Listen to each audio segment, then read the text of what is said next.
Oh,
1 now.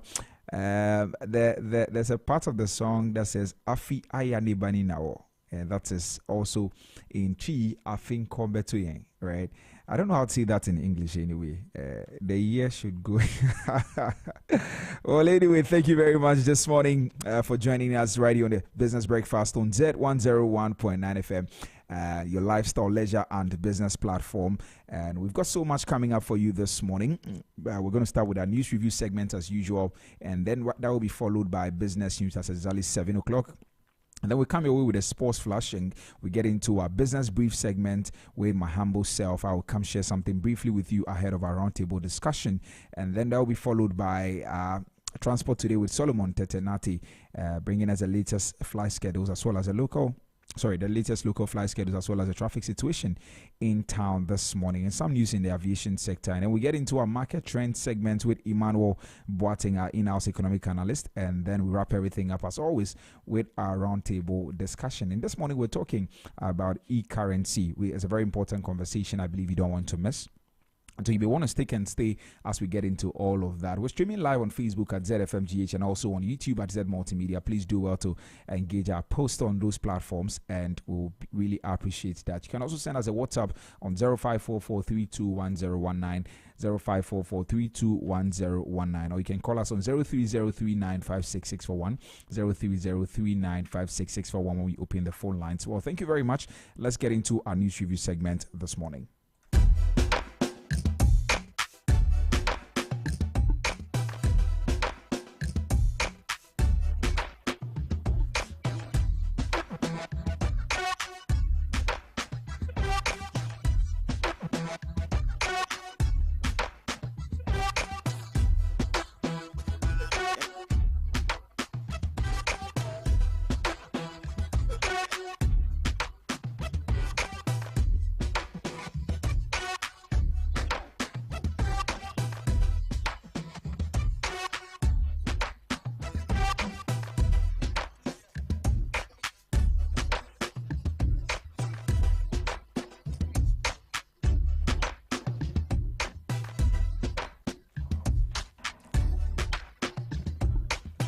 All right, thank you very much. Let's get into our news review segment this morning.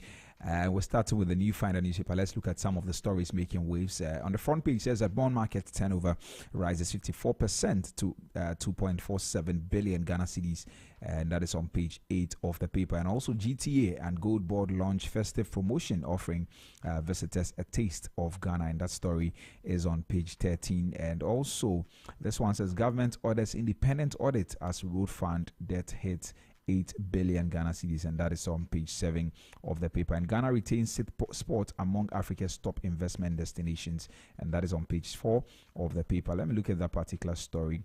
Now it says that Ghana has maintained its sixth position on the African continent as one of the top destinations for investment in 2025 and 2026, according to the latest analysis by Rand Merchant Bank (RMB). Now, in its report titled "Where to Invest in Africa in 2025-2026," RMB also named Ghana the #1 best place to do business in West Africa, highlighting the country's continued economic resilience and favorable investment climate. Now, Seychelles retained its spot as the most attractive investment destination in Africa, followed by Mauritius and Egypt in second and third place. Then South Africa and Morocco placed fourth and fifth, respectively. Now, countries ranked 7th to 8th are Algeria, Cote d'Ivoire, Tanzania, Kenya, and Ethiopia in that order. The Where to Invest in Africa Index accesses countries based on structural fundamentals, long-term economic and institutional factors that are stable and slow changing rather than long-term fluctuations. According to the bank, it is therefore not surprising that 11 countries retained their positions in this year's ranking. 14 others moved only 1 to 3 places. Overall, 7 countries shifted between 2 and 4 positions, while 6 experienced significant movements of 5 places or more. All right, so that's a story. So this one says that Ghana retains its 6th spot among Africa's top investment destinations. And so if you're listening to me and you've got some FDI for us, you can bring it into the country, because we're still one of the top investment destinations in Africa. Well, So that is some good news. We hope that we're able to maintain the macroeconomic numbers that we are seeing, so that we continue to attract more investment into the country. And also, this one says economist calls for data-centered national dialogue, and that is coming from Professor Godfred Bokping. He is calling for data-centered national dialogue, and I hope that I believe that is actually coming. Yeah, he was speaking at the 2025 annual forum for data producers, users, and enhancers 2 days ago. And I think yesterday I made a lot of points around the need for data in governance and in national development, and so that's also in support of that. And also, this one says cut infractions or face court, finance minister tells MDAs. And also, GTEC introduces tough national policy to curb abuse of honorary degrees. Now, the Ghana Tertiary Education Commission, GTEC, has unveiled a new nationwide policy designed to tackle the increasing misuse, commercialization, and improper awarding of honorary degrees by some tertiary institutions. Now, the policy issued on December 8, 2025 and signed by GTEC's Director General, Professor Ahmed Jinapo Abdullahi, raises concern over the uncontrolled spread of honorary awards, many of which are being issued through unaccredited bodies or questionable institutional partnerships. According to GTEC, these practices are eroding academic standards and threatening Ghana's global academic reputation. Now, backed by the Education Regulatory Bodies Act 2020, the new framework sets out strict national guidelines that all public universities and chartered private institutions must comply with, and it also reinforces the Commission's authority to investigate, query, and sanction any institution that violates the rules governing honorary award conferral. So, yeah, that's a lot of work going on at GTEC this year. Actually, they've done quite a lot of work. I mean, cracking down on people that are using the title, the doctorate title. I mean, without earning it, And I've seen. I wonder why. I wonder why people would do that. I don't know. I know the doctor title carries a lot of weight, yeah, but people will just randomly put that title on them, and on themselves, and try to carry themselves as doctors. Meanwhile, you are not. You've not done a PhD. You're not gone to medical school. You've not done anything that deserves the title, but you just jump on that and begin to use it. And it's a shame that this year alone, so many people that we touted as doctors in this country, some of them adding their voice to policy decisions and all of that as doctors, having actually identified for actually faking their doctorate degrees and all of that. It's very, very unfortunate. I don't know. I think it's self-actualization anyway, but if you ask me, it doesn't make any. Anyway. Also, President Mahama calls on global vaccine firms to back Ghana's planned vaccine manufacturing hub, and also IEA demands immediate halt to lithium agreement ratification. And those are some of the stories. And also, World Bank unveils $200 million outcome bond to support clean cooking access in Ghana, and BOG deepens public awareness on digital credit services. And also, CD slips amid seasonal heat, and dollar now 12 Ghana cedis. All right. Also, government orders independence. Okay, I already read this one. This one says that bond market turnover rises 54% to 2.47 billion Ghana cedis, and also BOG pumps $10 billion into forex market to aid CD stability. And yes, so I think for the whole of this year, from January, the Bank of Ghana, this story actually says that the Bank of Ghana has pumped $10 billion.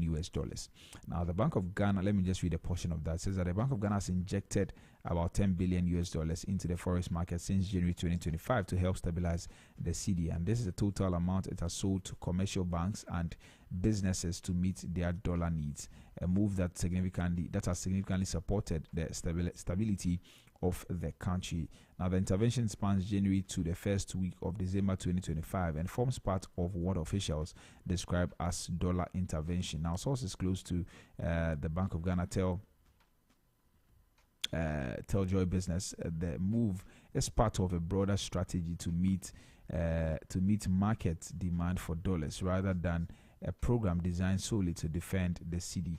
Now, the funding for the intervention has been drawn from the Bank of Ghana's domestic gold purchase program, which has generated windfall gains from rising gold prices, and these proceeds have been used to support the market through dollar auctions. And the central bank has executed a program without depleting its reserves. Officials say the support has been structured to ensure Ghana's debt obligations and reserve build-up efforts are not affected. And BOG has channeled portions of the gold windfall into reserves accumulation, upcoming debt repayments, and dollar support for the market. Well, so that's a story right there. And also this one says GSE indices inch up as market opens week on positive note. And also this one says Ghana still poised to become a regional investment hub, and that is coming from Pearl in Kruma, and also who is a managing director of Access Bank. And also GSS Forum opens as government allocates 209 million Ghana cedis to data systems. And analysts back Fitch outlook and predict sharp 3.5% policy rate cut in January. So those are some of the stories making waves this morning in the New Finder newspaper. Let's look at some other portals as well. On myjoyonline.com, this one says, okay, right, let me just get this. Okay, it says that the top story says, we will do our best to keep the lights on, ECG assures despite tariff shortfalls. Okay, so yes, you should do your best. ECG should do their best, actually. I think recently, just a few days ago, we're talking about the infractions and the inefficiencies that actually go on in some of these institutions.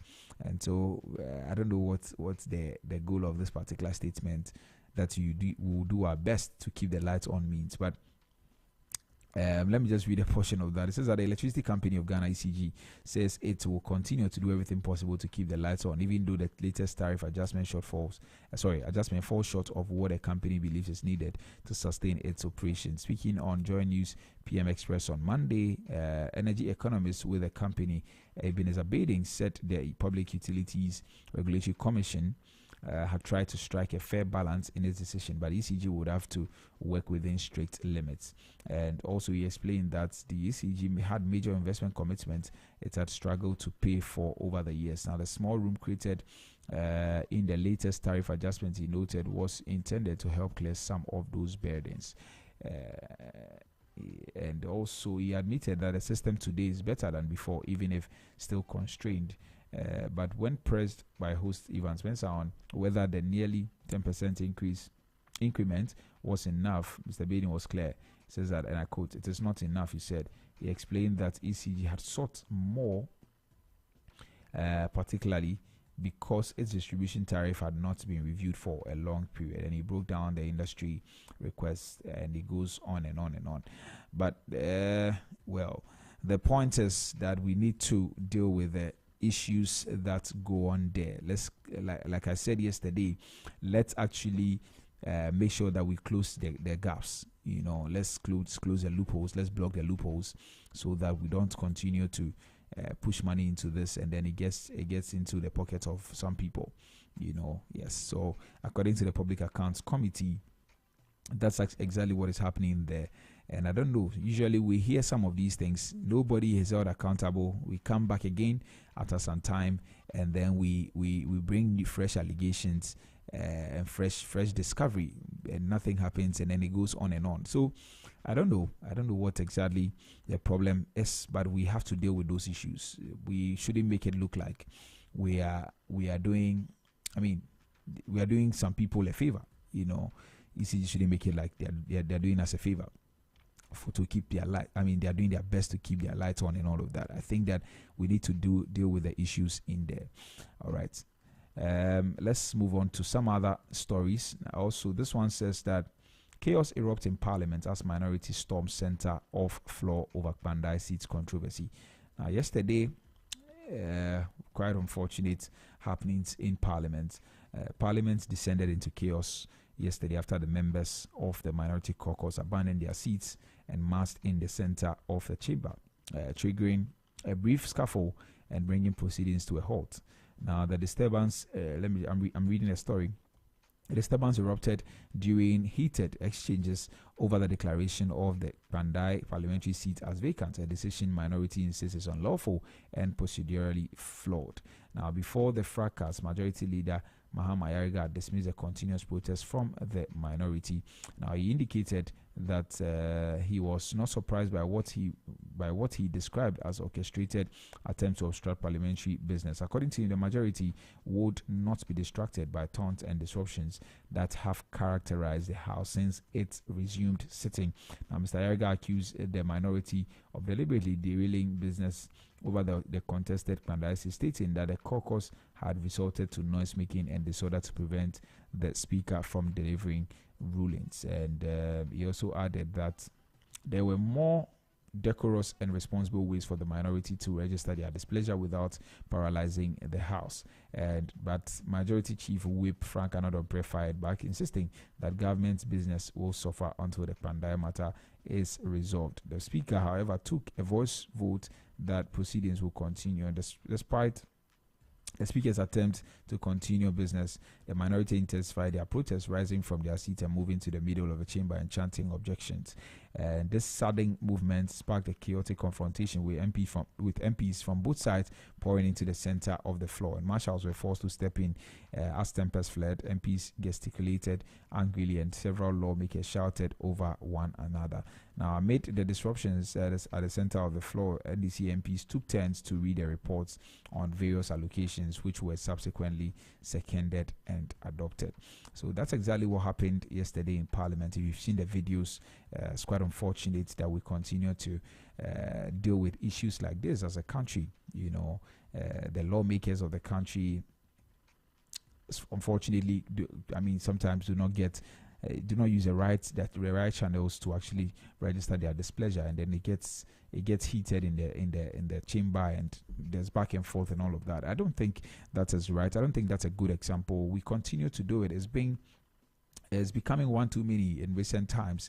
The speakers appoint election. We saw what happened. We've seen other issues like that, and then yesterday another one happens. I don't think it's a good image for.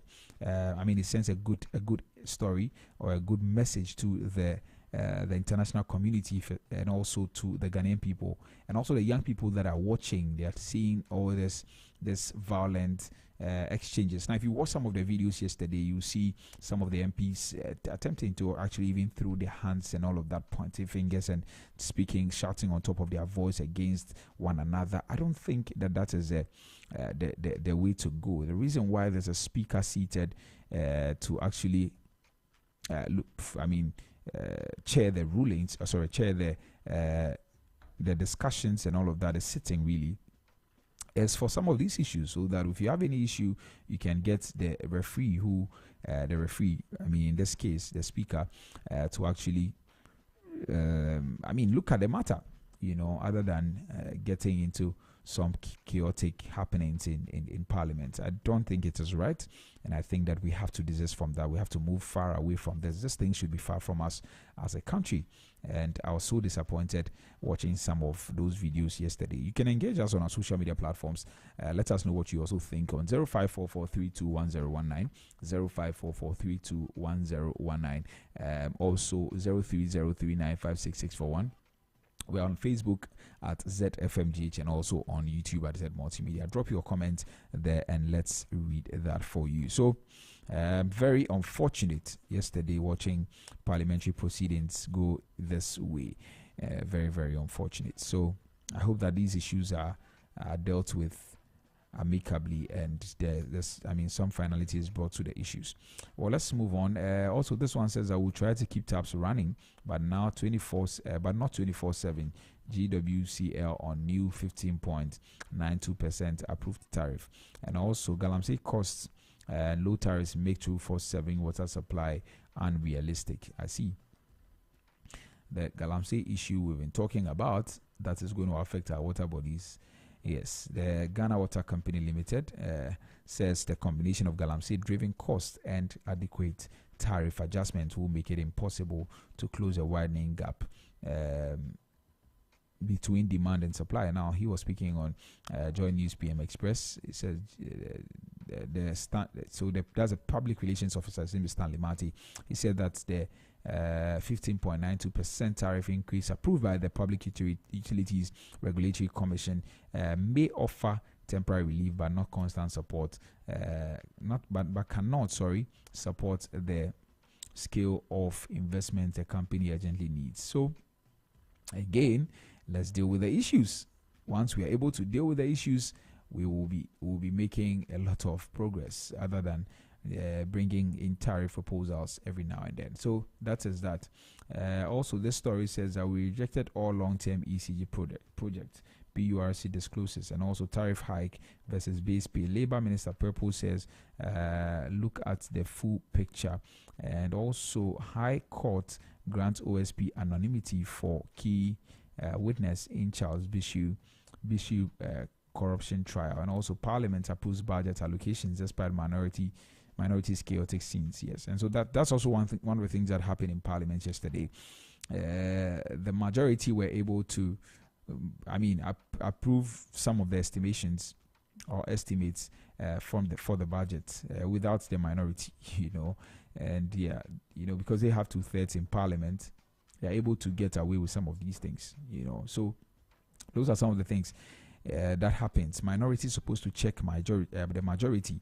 The moment the minority begins to stage workouts, begins to actually act in certain ways that they are unable to or they do not cooperate in Parliament, what happens is that the Ghanaian people will suffer at the end of the day, because if the majority actually passes something that does not sit with the general view, then there's going to be a problem. That is why it is important for the minority to actually sit in and scrutinize, hold government accountable, and make sure that they are doing the right thing. So that is that when these issues happen in Parliament, then we're always going to get the majority, because they have 2/3. They can pass certain things without the minority, which is very unfortunate. It doesn't create that democratic environment for us as a country where everybody's view is actually heard. So I hope that they are able to solve these issues in Parliament,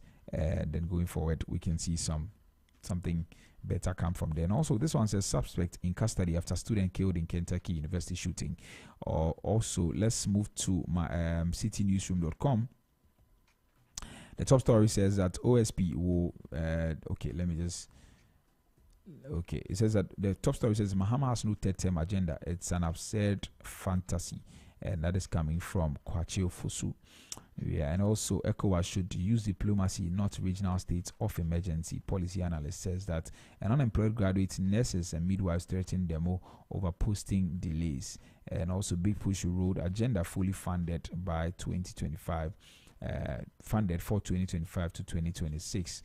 And also CID arrests 41 and seizes over 1.2 million Ghana cedis in major forex crackdown. And also, as Afua says, a minority will sustain resistance until Pandai letter is recalled. And Kwachofu says we are spending but prudently. I think he's responding to the concerns by people saying that the government is not spending. Also, this one says Pandai rerun controversy. Minorities conduct democratic. That is coming from Ahiagba. And also Ayariga slums minority and Pandai vacancy debate must not be held in secrecy. And also Bagbin pushes ahead with government business amid minority protests.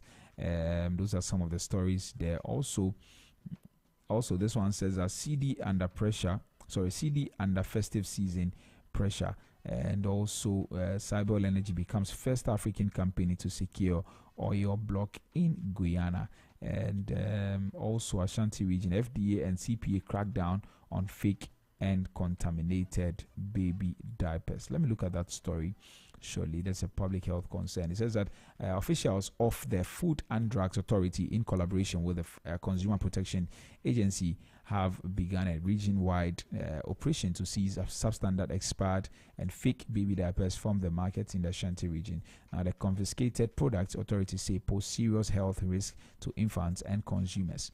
Now, the joint exercise follows intelligence gathering, extensive market surveillance, and laboratory analysis conducted on several diaper brands. The test revealed that many of the products were far below acceptable safety standards and contain contaminants capable of causing infections and other complications in babies. Describing the situation as alarming, both FDA and CPA warned that a growing influx of fake and defective baby diapers into the Ghanaian market threatens public health.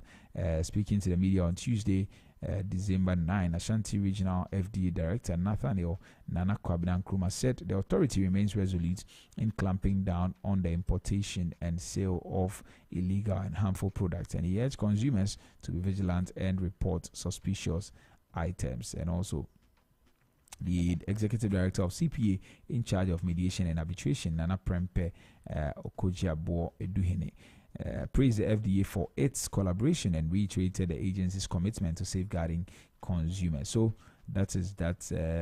I've seen quite a number of the popular Pampers brands, diapers brands, actually there, and we need to be very careful as a country. Sometimes some of these things happen, and it's very unfortunate. So you realize that you can have a baby and you are beginning to get certain infections, and it's not right. So I'm glad that FDA and CPA are actually cracking down on some of these things. Yes, but I think it should also extend to some other things that are coming into the country.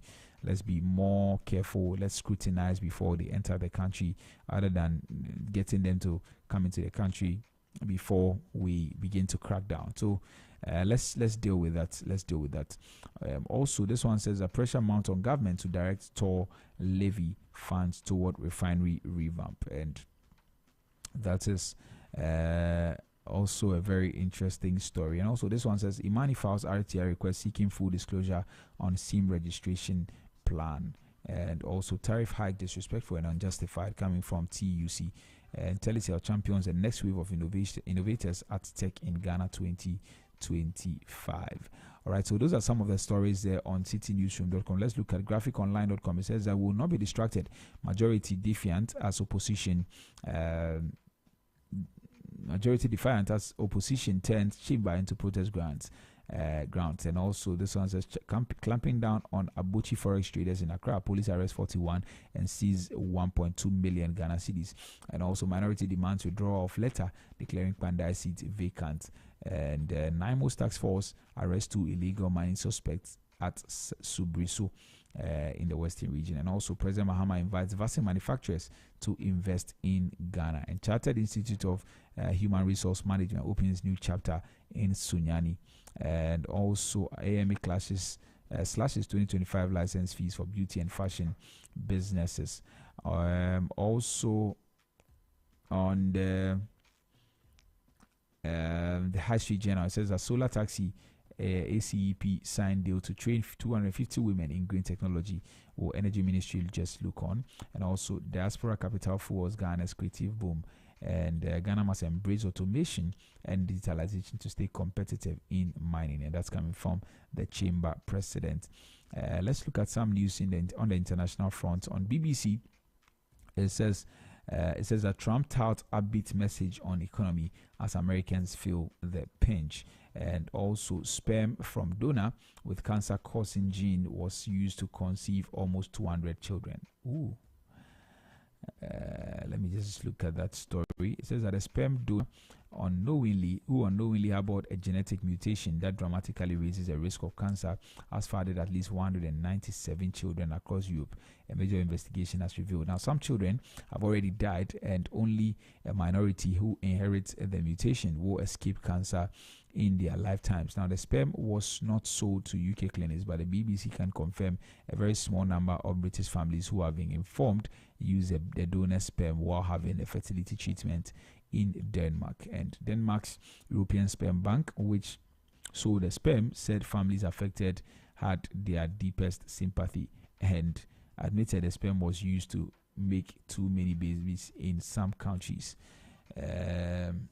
Also, the investigation has been conducted by 14 public service broadcasters, including the BBC, as part of the European Broadcasting Union's investigative journalism network. The sperm came from an anonymous man who was paid to donate as a student starting in 2005. And the sperm was then used by women for around 17 years.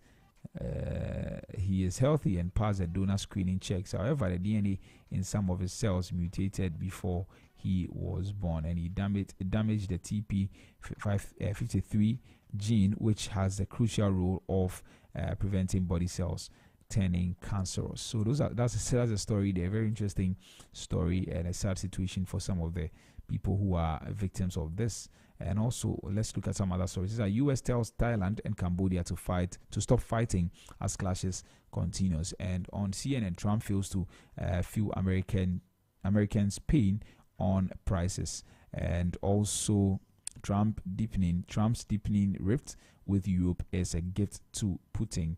On Reuters, says that Russian bombers joined Chinese air patrol near Japan as Tokyo-Beijing tie strains. And also on Bloomberg, says that a great income squeeze begins as Fed spells end to easy yields. So that will be all for our news review segment this morning.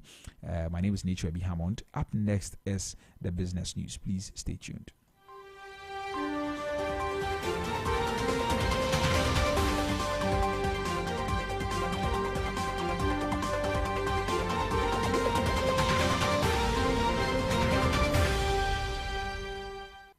It's now time for business news. Coming up shortly, bond market sees sharp 54% jump as investors show renewed confidence. Also, economic analyst calls for diversified energy, export growth and sustained fiscal discipline. And then IEA calls for halt to ratification of lithium mining agreement. These and many more stories coming up shortly. To stay with us. I am Praise Bell Rosemont Labi. Now to the news in detail. Starting off, Ghana's secondary bond market recorded a strong performance this week, with total turnover rising by 54% to 2.47 billion Ghana cedis, signaling renewed investor confidence and improved market liquidity. Trading was dominated by the February 2029 bond, which alone accounted for over 815 million Ghana cedis in activity. The 2027 to 2030 maturity segment anchored the market, representing nearly 88% of total trade, with a weighted average yield of 14.54%, making it attractive to both domestic and offshore investors seeking secure medium-term returns. Long-term bonds maturing between 2031 and 2034 captured 12% of trades at an average yield of 15.11%, while ultra-long maturities from 2035 to 2038 remained largely inactive due to cautious investor sentiment. Analysts say the positive momentum is expected to continue, with investors focusing on maturities, offering liquidity and attractive risk-reward dynamics, particularly as portfolios are rebalanced ahead of the year-end. The buoyant trading reflects growing confidence in Ghana's debt market and steady demand for government securities. Moving on, the Ghana cedi slipped lightly over the past 2 weeks as seasonal demand for foreign exchange exerted pressure on the market. The local currency recorded modest depreciation against major trading currencies, influenced by increased end-of-year demand and reduced FX support from the Bank of Ghana. On the interbank market, the cedi closed for night at 11.41 Ghana cedis to the dollar, while losing 4.62% and 3.87% against the pound and euro to trade at 15.26 Ghana cedis and 13.32 Ghana cedis respectively. In the retail market, it traded at 12.05 Ghana cedis to the dollar, with further dips against the pound and euro. Databank research says the movement aligns with expectations, noting that volatility remained contained due to improved FX supply and central bank interventions. The firm projects short-term stability of the cedi, supported by revised Bank of Ghana currency position limit and an unanticipated IMF disbursement.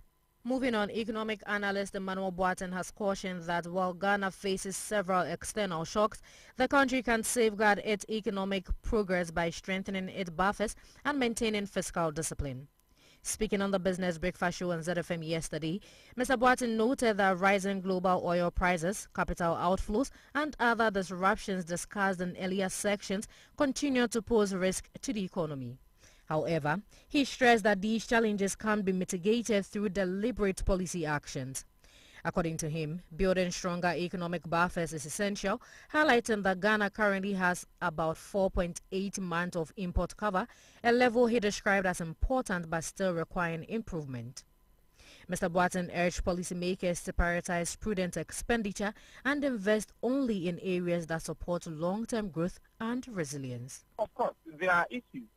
Rising oil prices, global slowdown, among the ones we discussed in the previous session. These are all disruptions that could happen to us. But there is a way out, and that is to mitigate them. And it includes building stronger buffers, like strong reserves. You know, we are doing 4.8 months of import cover now. That is important. Diversified energy sources, diversifying our exports. But if we are hit by multiple risks, then we could slip to maybe below 5% territory. But of course, we also need fiscal discipline to continue. Because, you know, there are many people who have made the argument that in every government, the first year is like that. Stellar performance, improved performance, among others. It is after the first year that we start seeing mismanagement, fiscal indiscipline, and for me, that is why I think that momentum also has to continue. Because when you start spending along areas that are not growth intent, that are not, that will not regenerate income, then we start moving into a certain habit. And that was economic analyst Emmanuel Boateng speaking on the market trend segment of the Business Breakfast Show on ZFM yesterday.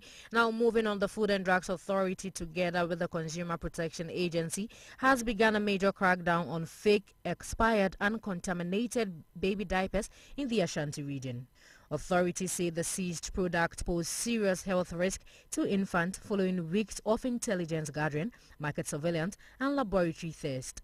The FDA reports that several diaper brands failed basic safety standards and contained harmful contaminants capable of causing infections.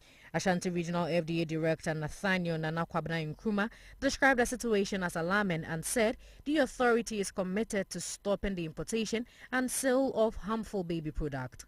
He urged consumers to stay alert and report suspicious items. CPA Executive Director for Mediation and Arbitration, Nana Prempe Eduhin, commended the partnership and warned that prosperous border continue to fuel the influx of fake goods, posing a growing threat to public health. Moving on, the Institute of Economic Affairs is urging government to suspend the ratification of the current lithium mining agreement before Parliament, arguing that it fails to deliver adequate value to the state. The call follows concerns raised in Parliament, where the majority has questioned the 10% royalty rate negotiated with Barari DV Ghana Limited, saying it breaches the Minerals and Mining Amendment Act, which set a 5% royalty for such concessions. According to the media, IEA Board Chairman Dr. Charles Mensah said mining agreements in Ghana have long favored investors, preventing the country from fully benefiting from its natural resources. He warned that this imbalance is a key factor behind Ghana's repeated reliance on international support programs, including the IMF. Away from that, President John Dramani Mahama is urging international vaccine manufacturers to partner with government in establishing a Ghana vaccine manufacturing hub. He says the initiative is crucial to strengthening both national and continental health security. Speaking at the WHX Leaders Conference, President Mahama noted that the COVID-19 pandemic exposed Africans' heavy dependence on imported vaccines and the risk that comes with it. He stressed that Ghana's proposed hub would boost local production capacity and improve preparedness for future health emergencies. According to him, Ghana's growing pharmaceutical industry and strategic location within West Africa positions the country to lead vaccine manufacturing and distribution across the continent. He appealed to global firms and investors to collaborate with the government to make the project a reality, saying Africa cannot afford to rely entirely on external vaccine supplies. And on to the last story for the bulletin. Pressure is mounting on government to direct part of the Tema Oil Refinery recovery levy into retolling and supporting the refinery as plans to revive the alien facility advance. TOR has operated far below capacity for years, leaving Ghana reliant on imported refined product. In a media interview, Executive Director of the Chamber of Petroleum Consumers, Duncan Amwa, said sustained investment is crucial to prevent TOR from sliding back into frequent breakdowns. He argued that allocating part of the levy to provide an $80 million revolving fund would allow TOR to finance at least 2 or 3 crude cargoes and stabilize operations. Mr. Amwa also called for policy reforms to guarantee TOR a consistent share of domestically produced crude, insisting Ghana should not export all its oil, only into import finished product. And in business news. And this is where we end business news. But before I go, let's take a recap of our top stories. Bond market saw a sharp 54% jump as investors showed renewed confidence. Also, economic analyst Emmanuel Boateng has called for diversified energy, export growth and sustained fiscal discipline. And then the IEA has called for halt to ratification of lithium mining agreement. These and many more stories was brought to you from our studios here at number 6 Anyete Avenue, East Legon, Accra. For more news, you can log on to www.zmultimedia.com, or you can follow us on Instagram, Facebook and X at ZFMGH, and on TikTok and YouTube at Z Multimedia. Thank you for listening. Do enjoy the rest of our programs. My name once again is Praisebell Rosemont Labi. Up next is Sports Flash. To stay with us. You're tuned in to Zed 101.9 FM.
take the cash, So that's also something that we have to pay attention to.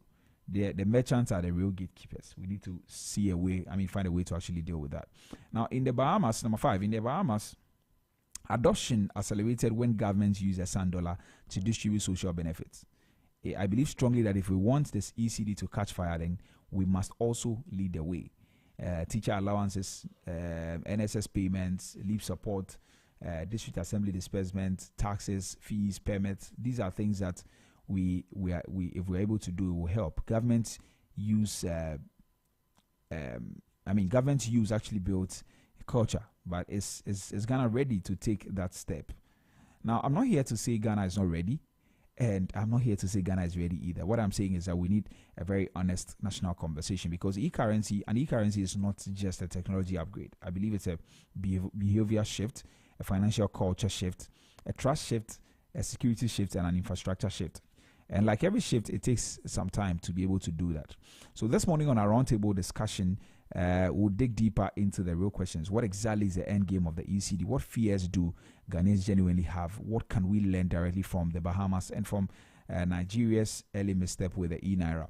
And what would make the average Ghanaian switch from Momo to ECD? And the big one is Ghana pushing too fast or not fast enough? And I'm going to have a guest join me in studio, or join me for this conversation, and it's going to tell us what the Bank of Ghana may not say publicly. And by the end of the conversation, I believe you will have your own answer to the question whether the ECD dream is ambitious or is a reality. So please, that is what we have for you this morning. Please don't go anywhere. We're going to get into that very soon. So stay with us. Get your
Solo. Sally, how are you? Yeah, I'm doing very well this morning. How are you too? I'm well too, by God's grace. Yeah, we thank God. Yes, and it's midweek. Yeah, we are heading gradually to the end of the week, Your happiest days of the week. Yeah. Ahead, anyway. Everybody loves Friday. Not everybody. Don't pretend like I'm the only one. Not everybody, my brother. Not everybody. You Okay. are the only one. Well, that's what you say, and I accept it. But I know for sure that everybody loves it. Yeah, okay, anyway. All right, tell us what you have for us this morning. All right, so it's time for transport today. I'm taking you through the local flight schedules for today. And that's Passion Air and then Africa World Airlines. And also we'll be looking at some stories actually trending in the aviation sector, and also traffic situation in the city of Accra. But let me start with the flight schedules for today, and I'm starting with Passion Air Accra to Kumasi. So Passion Air Accra to Kumasi morning schedules are 6:20 a.m., 8:50 a.m. and 11:20 a.m. 6:20 a.m., 8:50 a.m. and 11:20 a.m. Afternoon schedules are 1:50 p.m. and 4:20 p.m. 1:50 p.m. and 4:20 p.m. And then the evening schedule is at 7:20 4:20 p.m. It takes 40 minutes to get to your destination. Accra to Takoradi Passion Air morning schedule is at 6:20 a.m. and then afternoon schedule is at 4:20 p.m. Morning schedule 6:20 a.m. and then afternoon schedule 4:20 p.m. for Accra to Takoradi. It takes 50 minutes to get to your destination. Accra to Sunyane has one flight available for the day at 9:10 a.m. 9:10 a.m. and it takes 1 hour to get to your destination. That's Passion Air Accra to Sunyane. Now Accra to Wa Passion Air also has only one flight available for the day at 9:50 a.m. 9:50 a.m. It takes 1 hour 40 minutes to get to your destination. Accra to Tamale. Passion Air Accra to Tamale morning schedule is at 6 a.m. and then afternoon schedules are 12:20 p.m. and 4 p.m. It takes 1 hour 20 minutes to get to your destination. So these are the local flight schedules for Passion Air. Now Africa World Airlines Accra to Kumasi morning schedules are 6:20 a.m. and 8:40 a.m. 6:20 a.m. and 8:40 a.m. Afternoon schedules are 2:20 p.m. and 4:40 p.m. 2:20 p.m. and 4:40 p.m. and then the evening schedules are 6:50 p.m. and 7 p.m. It takes 40 minutes to get to your destination for Africa World Airlines Accra to Kumasi. Accra to Takoradi morning schedule 6:40 a.m. and then afternoon schedules are 2:10 p.m. and 4:30 p.m. Morning schedule 6:40 a.m. and then afternoon schedules are 2:10 p.m. and 4:30 p.m. for Accra to Takoradi Africa World Airlines. It takes 40 minutes to get to your destination. Now finally Accra to Tamale Africa World Airlines morning schedules are 6:30 a.m. and 9:30 a.m. 6:30 a.m. and 9:30 a.m. and then afternoon schedules are 12:30 p.m. and 3:30 p.m. 12:30 p.m. and 3:30 p.m. for Accra to Tamale Africa World Airlines. It takes 1 hour to get to your destination. It takes 1 hour to get to your destination. So that's the local flight schedules for today. Now let's look at the traffic situation in town, and today I'm coming to you right from Adenta Oyarefa Road, how the traffic looks like around that area. So you should take notes of this update. So currently on the Ebri Road there's traffic right from White House Guest House all the way to Adenta Barrier, so you should take note of that. There's massive traffic on that stretch right from the guest house all the way to Adenta Barrier. So that's the traffic update for you if you are using the Ebri Road currently. And also if you are using Dodua Road, there's traffic currently at where the Mother Love Hospital is located on the Dodua Road, heading towards the RCCG Maranatha Chapel. There's massive traffic on that stretch as we speak, so you should take note of that. And also on the same stretch you also get into traffic at where the Mensa Kweu Road, the junction of Mensa Kweu Road, there's also traffic at that area as we speak on the Adenta Dodua Road, so you should also take note of that if you are using that route. And also right from Adenta Barrier to Medina Zongo Junction, there's also traffic, massive traffic on the stretch. It starts from Adenta Barrier where the Spirit Life Revival Ministry is located, past the Total Rich Junction to the Zongo Junction. So you should take note of that if you are using the Adenta Barrier Road, or if you are from Zongo Junction heading towards Rich Junction or Adenta Barrier, you are going to experience traffic on that stretch. So that's the update around that area. Now let's come to Achimota. There's also traffic currently at Achimota right from Mile 7 Park all the way to Achimota O Station bus stop. So you should take note of that. If you are from Achimota Mall heading towards Achimota O Station bus stop, there's massive traffic right from the Mile 7 Park past the Melcom to Achimota O Station bus stop. So you should take note of that if you are using that route. There's also traffic spotted at where the GH Media School is located on the Achimota Forest Road. So you should also take note of that if you are using that route. So that's the traffic update around that area. Now, Accra New Town, there's traffic on the Insawam Road, so you should also take note of that. Right from the Car Care Service Circle, past the Telecel Ghana office, all the way to Circle Overhead. So you should also take note if you are using the Insawam Road right from Accra New Town to Circle Overhead, you are going to experience traffic at these areas that I've mentioned. So you should also take note of that if you are using that route. And also at Alajo, Alajo Street is very busy at the moment. If you are heading towards the Alajo Market, you are going to experience massive traffic around that area. So you should also take note of that.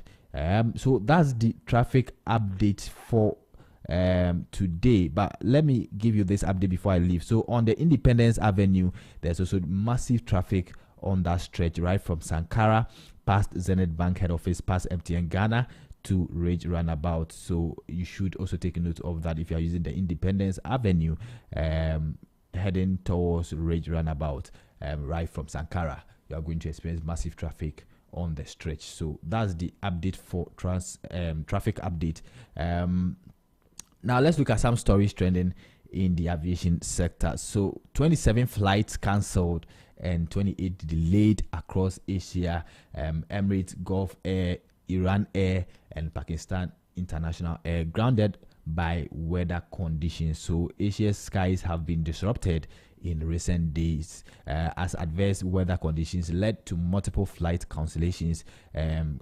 Passengers across various airlines, Emirates, Gulf Air, Iran National, and Pakistan International Airlines are facing significant delays and cancellations, causing a major ripple effect on travel plans. So from the Middle East to Southeast Asia, flights have been grounded, leaving passengers stranded in airports and tourism operators bracing for fallout. And that's coming from the Asian aviation. And also Indigo's ongoing flight disruptions have entered their 9th day, affecting thousands of passengers across the country. So with over 4,600 cancellations since the issue began on December 2, the Indian Airlines operations remain severely impacted despite assurance from the airline. So the Indian government has stepped in to curtail Indigo's daily operations by 10%, aiming to control the crisis and minimize further disruption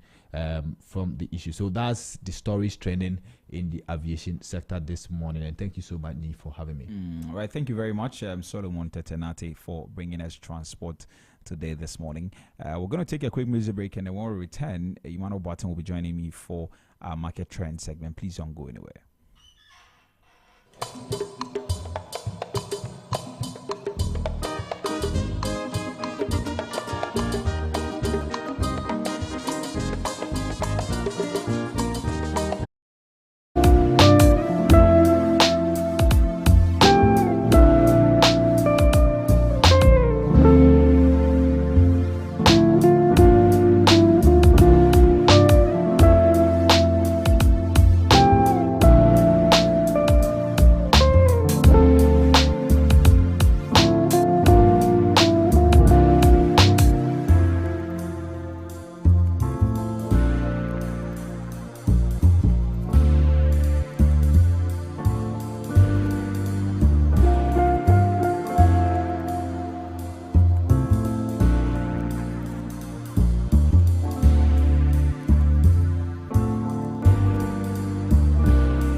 Good Park, together with the Father Campbell Foundation and Miracle Child Foundation, is bringing joy to street-connected children and underserved youth through the Good Santa program. Now, here's how it works. Children from these foundations have written letter to the Good Santa sharing their Christmas wishes.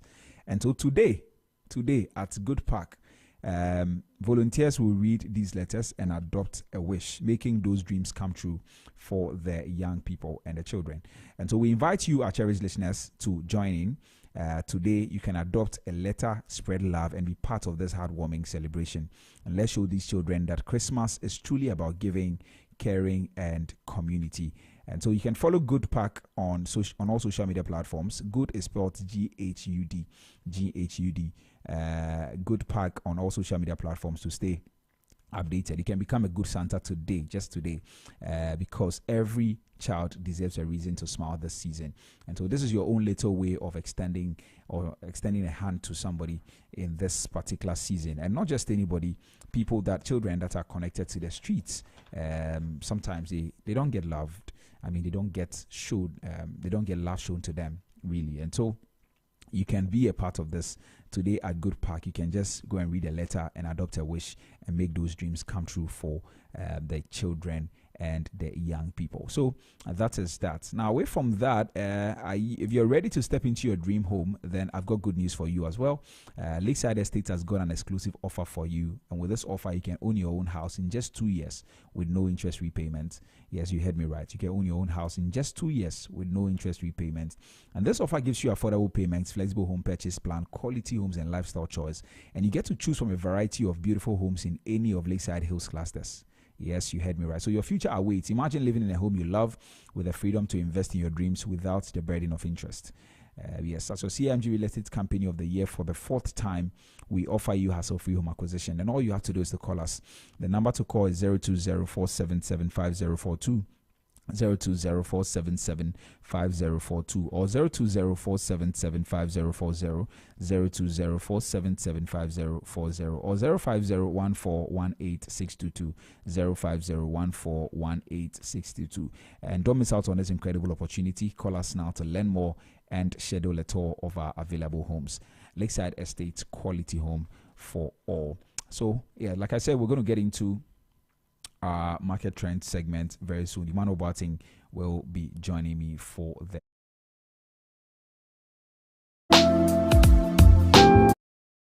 Or we have maintained our sit position when it comes to where to invest in the whole world and in Africa, and we are number 6. We'll look at that particular conversation very soon with Emmanuel Barting, our in-house economic analyst, analyzing some of the things, some of the very important things that we need to do as a country. We'll also talk about what makes us the destination for investment and whether this will actually translate into investment in the coming months. Yes, so please don't go anywhere. We'll get into that very, very soon. But you can join the conversation on our social media platforms. We are streaming live on Facebook at ZFMGH and also on YouTube at Z Multimedia. You can join the conversation and let's continue to engage. You can also send us a WhatsApp on 0544321019, 0544321019. Please stay tuned. We will be right back.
praise by MOG Music, bringing us to that exact time. And now we get into our market trends segment with Emmanuel Boateng. And like I told you today, we're looking at a new report that puts Ghana once again on the investment map.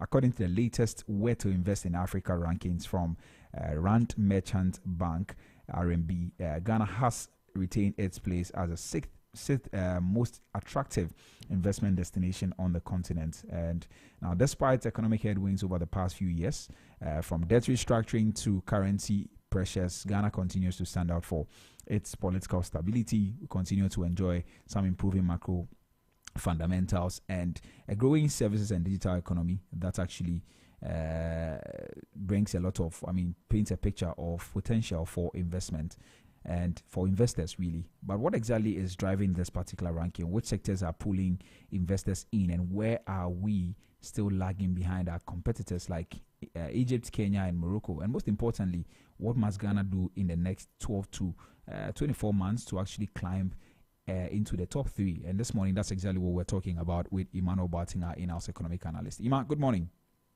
Good morning, Mr. B. How are you doing, my brother? Yeah, I'm doing very well. How are you doing too? Yeah, I'm doing very well too, by God's grace. Good. Right. Thank you so much for joining us. So let's get into our conversation. Maybe we should start from here. What key factors actually helped Ghana retain the sixth position among Africa's top investment destinations this year? Thank you very much, and good morning to all our listeners. Good morning to Joshua, this is a colleague who listens to us every morning. I think that I would say that where Ghana is now is not by luck and it's not by chance. It's a mixture of fundamentals that have savvy investors, which they cannot ignore. There are significant factors that cannot be overlooked. Now, picture this. Let's think about it this way. A massive young domestic market hungry for goods and services, paired with macroeconomic improvement, like reducing inflation and beat up foreign reserves. These aren't just numbers. They slash still risks for businesses, risks that businesses fear. These are just more or less an answer to those risks. So when you look at it, it makes Ghana a predictable bet in a very risky and volatile continent like Africa. Then there is the structural edge.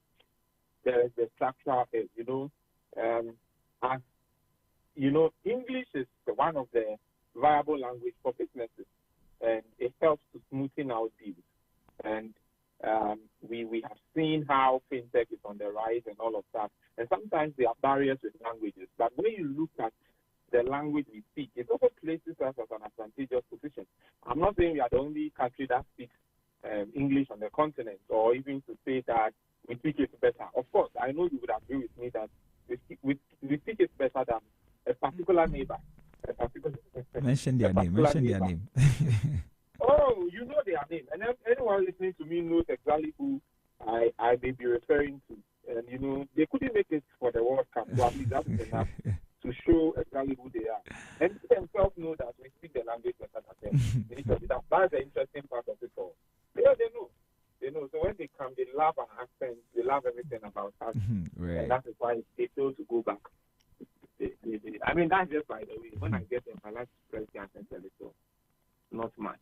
So, that is largely about it. So, when you look at that, I think it puts us at an advantageous position, like I was saying. We are becoming a launch pad for scaling across West Africa. Investors love that. It's not just about planting a flag. It's about rapid expansion with minimal friction. And the language, as it were, barrier that we have broken facilitates that. It facilitates that completely for us. It facilitates that. And I want to see that, I want to say that don't overlook the sectors that are pulling the most cash into the economy. Agribusinesses for food security plays. We've seen energy with renewable and gas pipelines, minerals like gold, and what they have been doing to our economy. Certainly, it brings in a lot more investors into our continent. And here in Africa, perception is half the battle for us, because Ghana's steady progress under the IMF program itself is positive for us. It's a positive signal, because historically we know that countries may typically abandon an IMF-supported program. But with what we've seen over the 3 years, I think that it's been great so far. We've seen our debt reduction progress that we've made, coupled with other things. So generally, when you look at it, I think that Ghana maintaining its spot as the fifth attractive destination for investors, I am not particularly surprised, especially when you look at what has happened around us in these recent times. So a mixture of a lot of factors, and it's interesting that even language is one of the things. But yes, good English language. Let's say so that our neighbors will understand what we mean. Right. So you talk about the fintech ecosystem. You also talked about the English language. You also talk about the sectorial attractiveness. You talk about the agribusiness and all of these things. Very important. Now, RMB, the bank actually ranks countries on fundamentals, operating environment, and growth prospects. From what I know, how does Ghana perform across these criteria?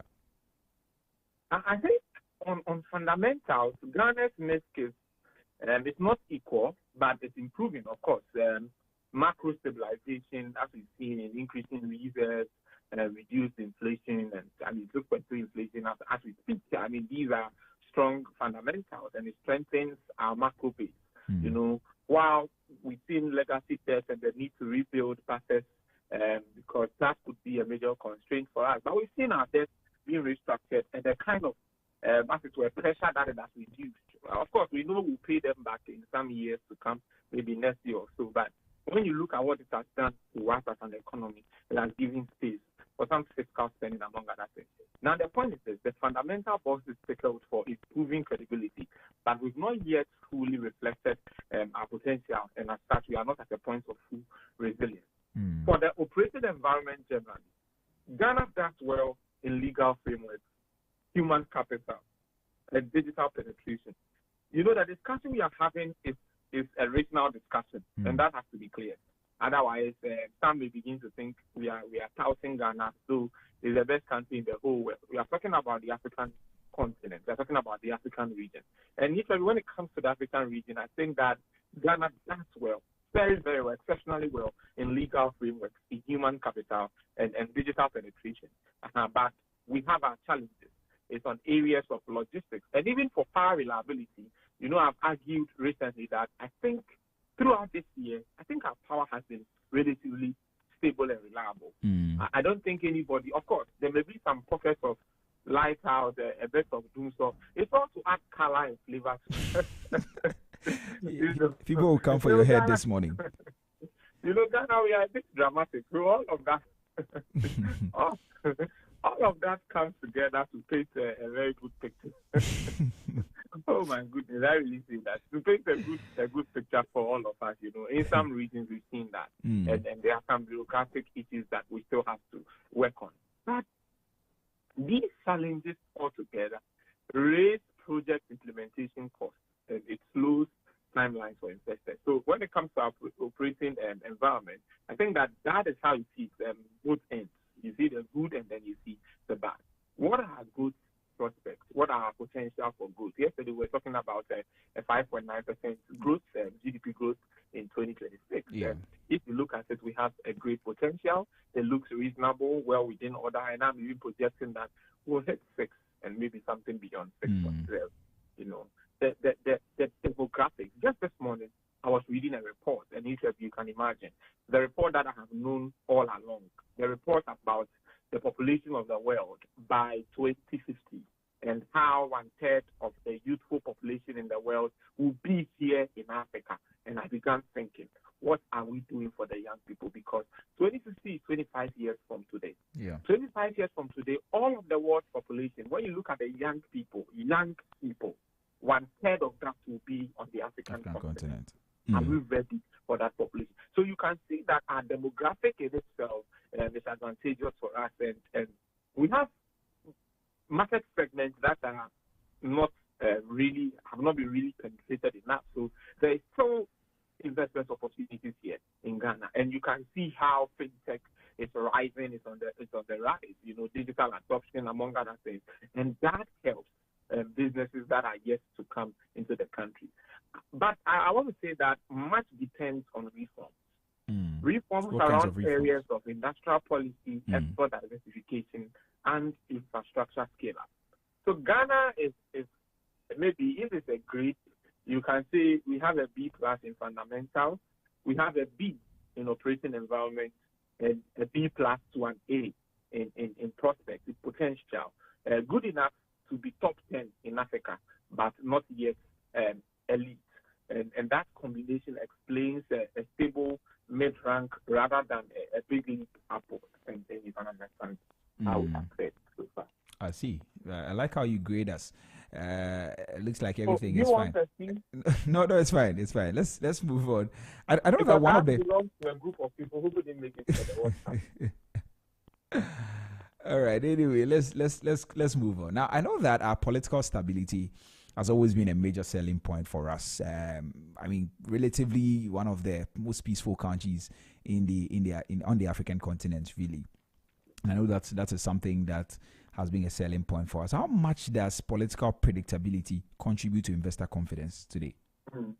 That's a very important question. Yesterday, I sent something around to a couple of friends, and let me try and read that to you. It was a post I found online, and it was somebody making the argument that if he was a researcher in political science, what he would do with the Sahel coups.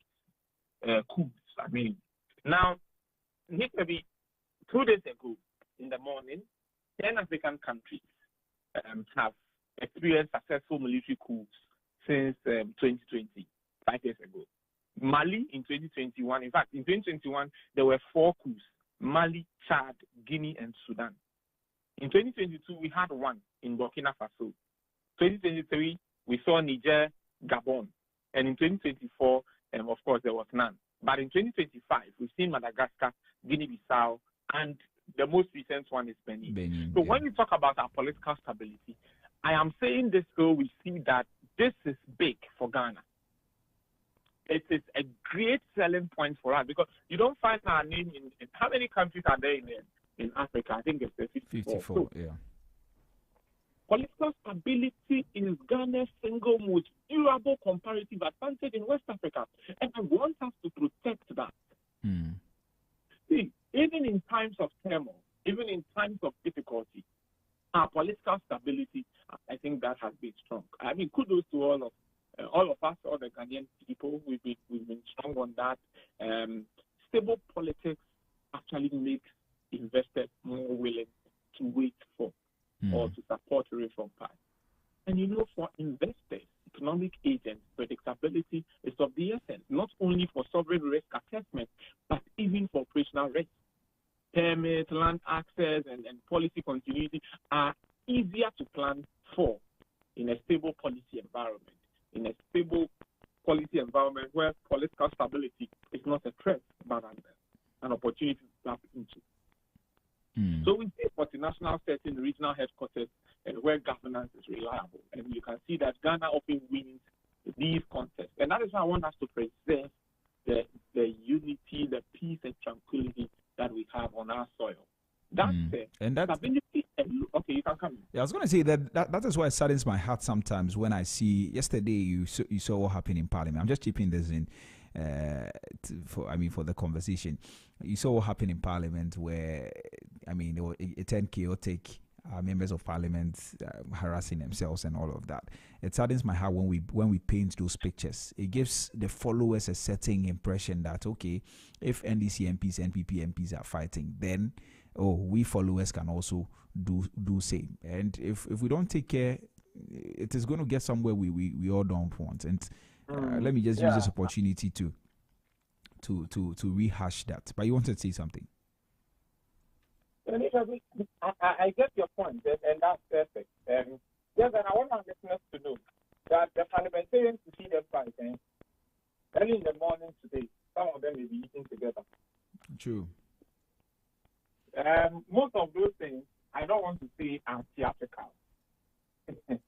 you know, but sometimes, you know, when you look at this in Parliament, outside Parliament, what they are able to do together, you can see it's an issue of interest. And of course, I appreciate the fact that it's not the best way to go about it. There are other options that they could have explored, and not what we saw, because, like we are saying, it would impact a certain proportion of the electorate. Those who may not properly interpret it well, they may think of it to be something else that it originally it's not. Mm-hmm. So I appreciate your point. Just that I want to add that some of those things that they do in Parliament are theatrical. Sincerely, the members of Parliament involved, it will surprise you. Most of the people who have heated arguments sometimes, and some of the things we saw are friends, are analysts. And beyond that, for the screen and the camera, you will see them together, united, and doing things. And of course, that also strips and adds more light to the beauty of our politics. So for me, that is disappointing. That is something that we don't want. But for those of us who may not know, let's also understand that for our honorable ministers, some of these things that they do are merely theatrical. It doesn't go way beyond that. So we should be careful in how we also interpret it and work with it. Right. Anyway. So I was making the point that political stability alone is not sufficient for us as a country. In driving foreign direct investment, an investment destination for investors, etc., etc. It's not enough, because if it were enough, I think that we should have. I don't know, but how long have we had our fourth republic? I think there's a 32nd or 33rd year. So you can see over 30 years. To put it differently, before some people listening to me this morning were born. Before some people listening to me this morning were born, we already had political stability. So for more than 3 decades, we've had that. And all we have been doing so far is maintaining. We've seen successful handing over of power. And that's why sometimes it gets concerned when, it starts that way, when political parties do not want to accept election results and the results to violence and what have you. And it tends to disrupt the entire. It looks like when that happens, it's like factory settings. You are restarting everything all over again. And, some bad people will use that as an opportunity to do some really bad things. And that is exactly what we don't want to see in this thing. Yeah, so beyond the political stability, our structures have to be well built, our attitude and our knowledge of investment and the kind of investments we enter into have to be very, very good. So we need to work on our operating environment, because we've got a leader, and we need to also look at our potential and what we can do to be able to strengthen that, all of which are necessary to improve our cost as an investment destination. Well, maybe more specifically, what specific reforms or shifts helped us maintain our sports despite the recent economic turbulence that we experienced a few years ago? Well, maybe initially, so one is fiscal consolidation. The other is monetary policy stabilization. Then we can talk about operational reforms, and maybe lastly, signaling effects and what it does to the economy. So fiscal consolidation, we've seen the performance of the government throughout the course of the year. Of course, some have argued that it's not fiscal consolidation, they are just not spending, they are not meeting their targets, and etc., etc. I mean, we've heard that, but what do we see? What is the outcome? And I think that largely, when you look at the results, the effect on the economy, I don't think it's too good to argue that it's not fiscal consolidation. It's fiscal consolidation of some sort, perhaps not the way that we know it to be and we expect it. We've seen the role that it plays. So government spending activities and source of financing and how the economy has generally been managed from the executive side, from the government side, in terms of tax potential, in terms of spending and all. We've not seen much of it this year. And so you can see that the government has spent well within range. beyond fiscal consolidation is the issue of monetary policy and the role that has played. Largely we've seen tight monetary stance in the country and how that has impacted inflation and subsequently disposable income, driving up consumption. So largely that has also played a key role. When we look at our business environment, operating environment, we see that business processes have been simplified in a more sustainable way. It has been better and generally. So I think that these confluence of factors help explain what we are seeing now. But which sectors currently make Ghana attractive to foreign investors? And are these the same sectors driving the RMB ranking from where you sit? Yeah, naturally. So energy sector, agriculture and agro-processing is another. Agribusiness, then fintech, the fintech space. And I think here, I already highlighted fintech adoption and the role that it is playing now. So generally, when you put it all together, I think yes, these of course, the services sector has played a key role in our growth. Yesterday, we spoke about that and what is even promises for the ensuing year. Yes, so that is very, very key. But when we look at our potential and which sectors investors typically look at, then these sectors come in agribusinesses and agribusiness and agri-processing, agro-processing business, and digital or fintech area. And then when you look at energy, renewable energy, and the rest of it, it puts us as a good, as it were, country to look at from an investor point of view. So these are largely the sectors that are promising, that drives our growth, and of course, are as it were, hotspots for our ranking as an investment destination. Now we are sixth overall, but how do we compare to? Compare with countries that are ahead of us? We talk about Egypt, Morocco, South Africa, Kenya, and Cote d'Ivoire. How do we compare to those countries? Sometimes I'm like, Cote d'Ivoire, it's mean Cote d'Ivoire. Sometimes that's what I say. Egypt, South Africa, Morocco, say, maybe the only place we do better than South Africa is AFCON. But of course,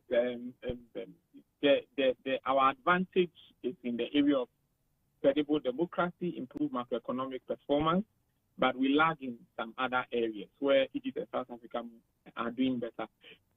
The area of market share, when you look at that in terms of share market scale, when you look at industry, Morocco leads there. Logistics, financial markets, South Africa, Morocco.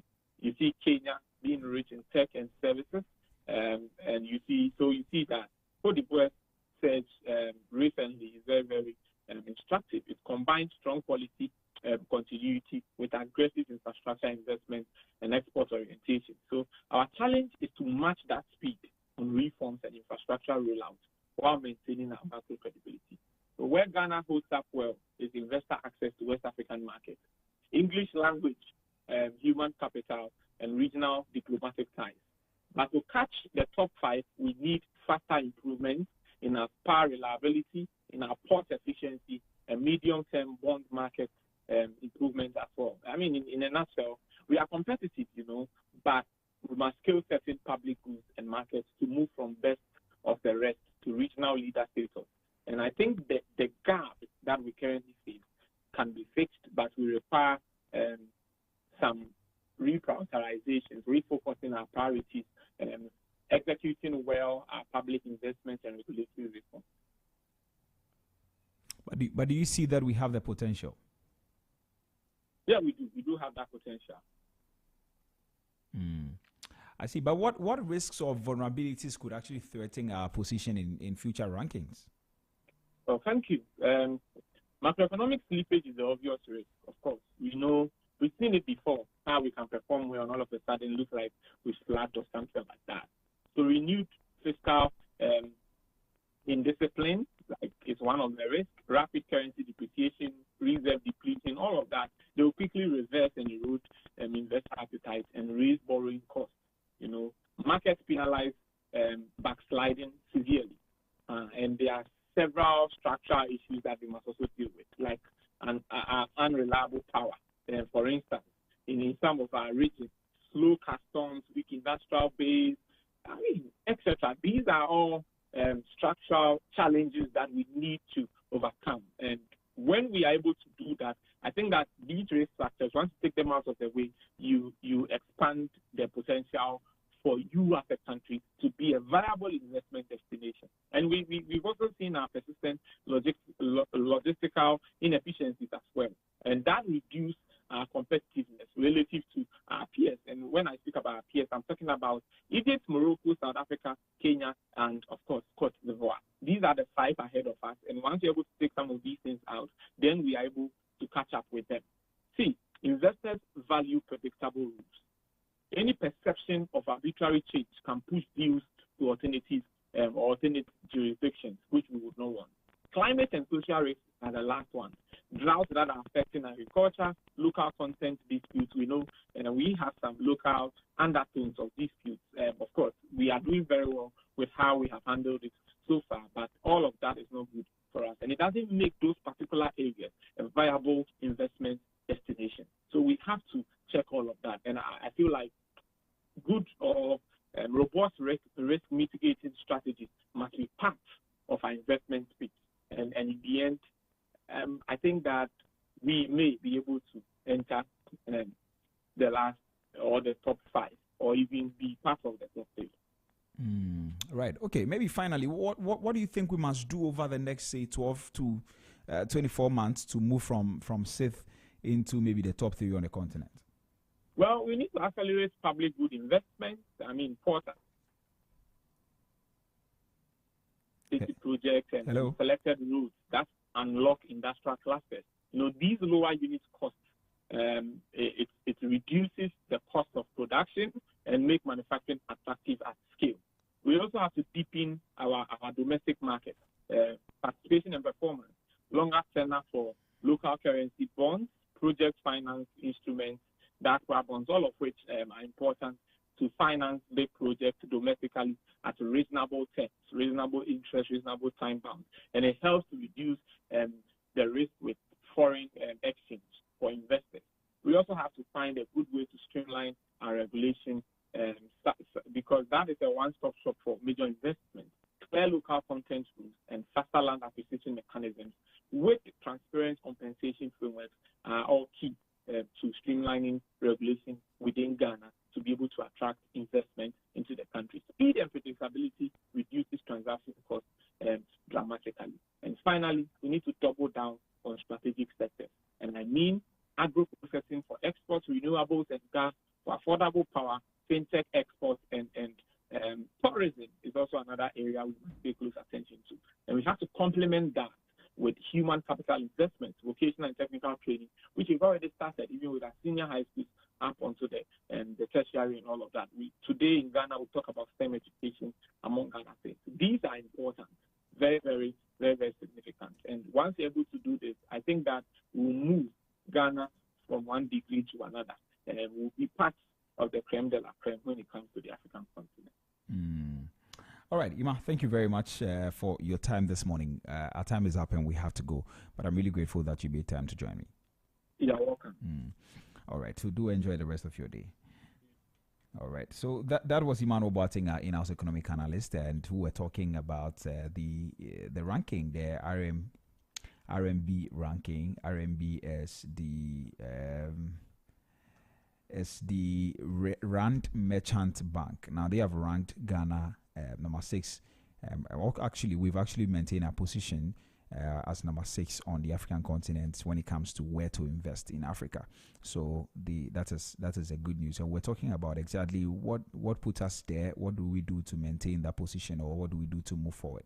And Emmanuel has mentioned quite a number of things, talking about some of the things we have to do in terms of agribusiness, what we have to do to accelerate public good investments for over the next 12 to 24 months, so that we can do better when it comes to this particular list. So that is the conversation we had this morning. If you miss any part of it, please feel free to visit our social media platforms.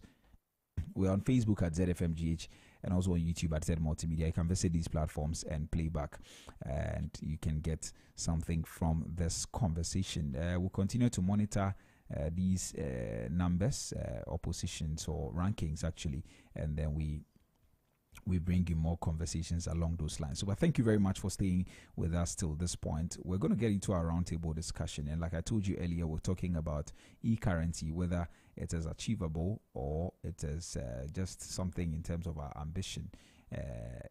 So that's exactly what we'll be talking about, whether it's reality or an ambition. This morning is our conversation, but we'll take a quick music break, and when we return, our guest will join us for this conversation. Please don't go anywhere.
world races toward digital finance. E-currency in Ghana, is it an ambition or reality? We've seen mobile money transform how we pay, how we send and receive money. But the next frontier is even bigger, a fully digital national currency, which is the ECD. And I've seen a lot of our leaders talk about it from the Bank of Ghana and all of that. And the Bank of Ghana has been running pilots, testing possibilities and exploring how this could actually shape our financial future as a nation.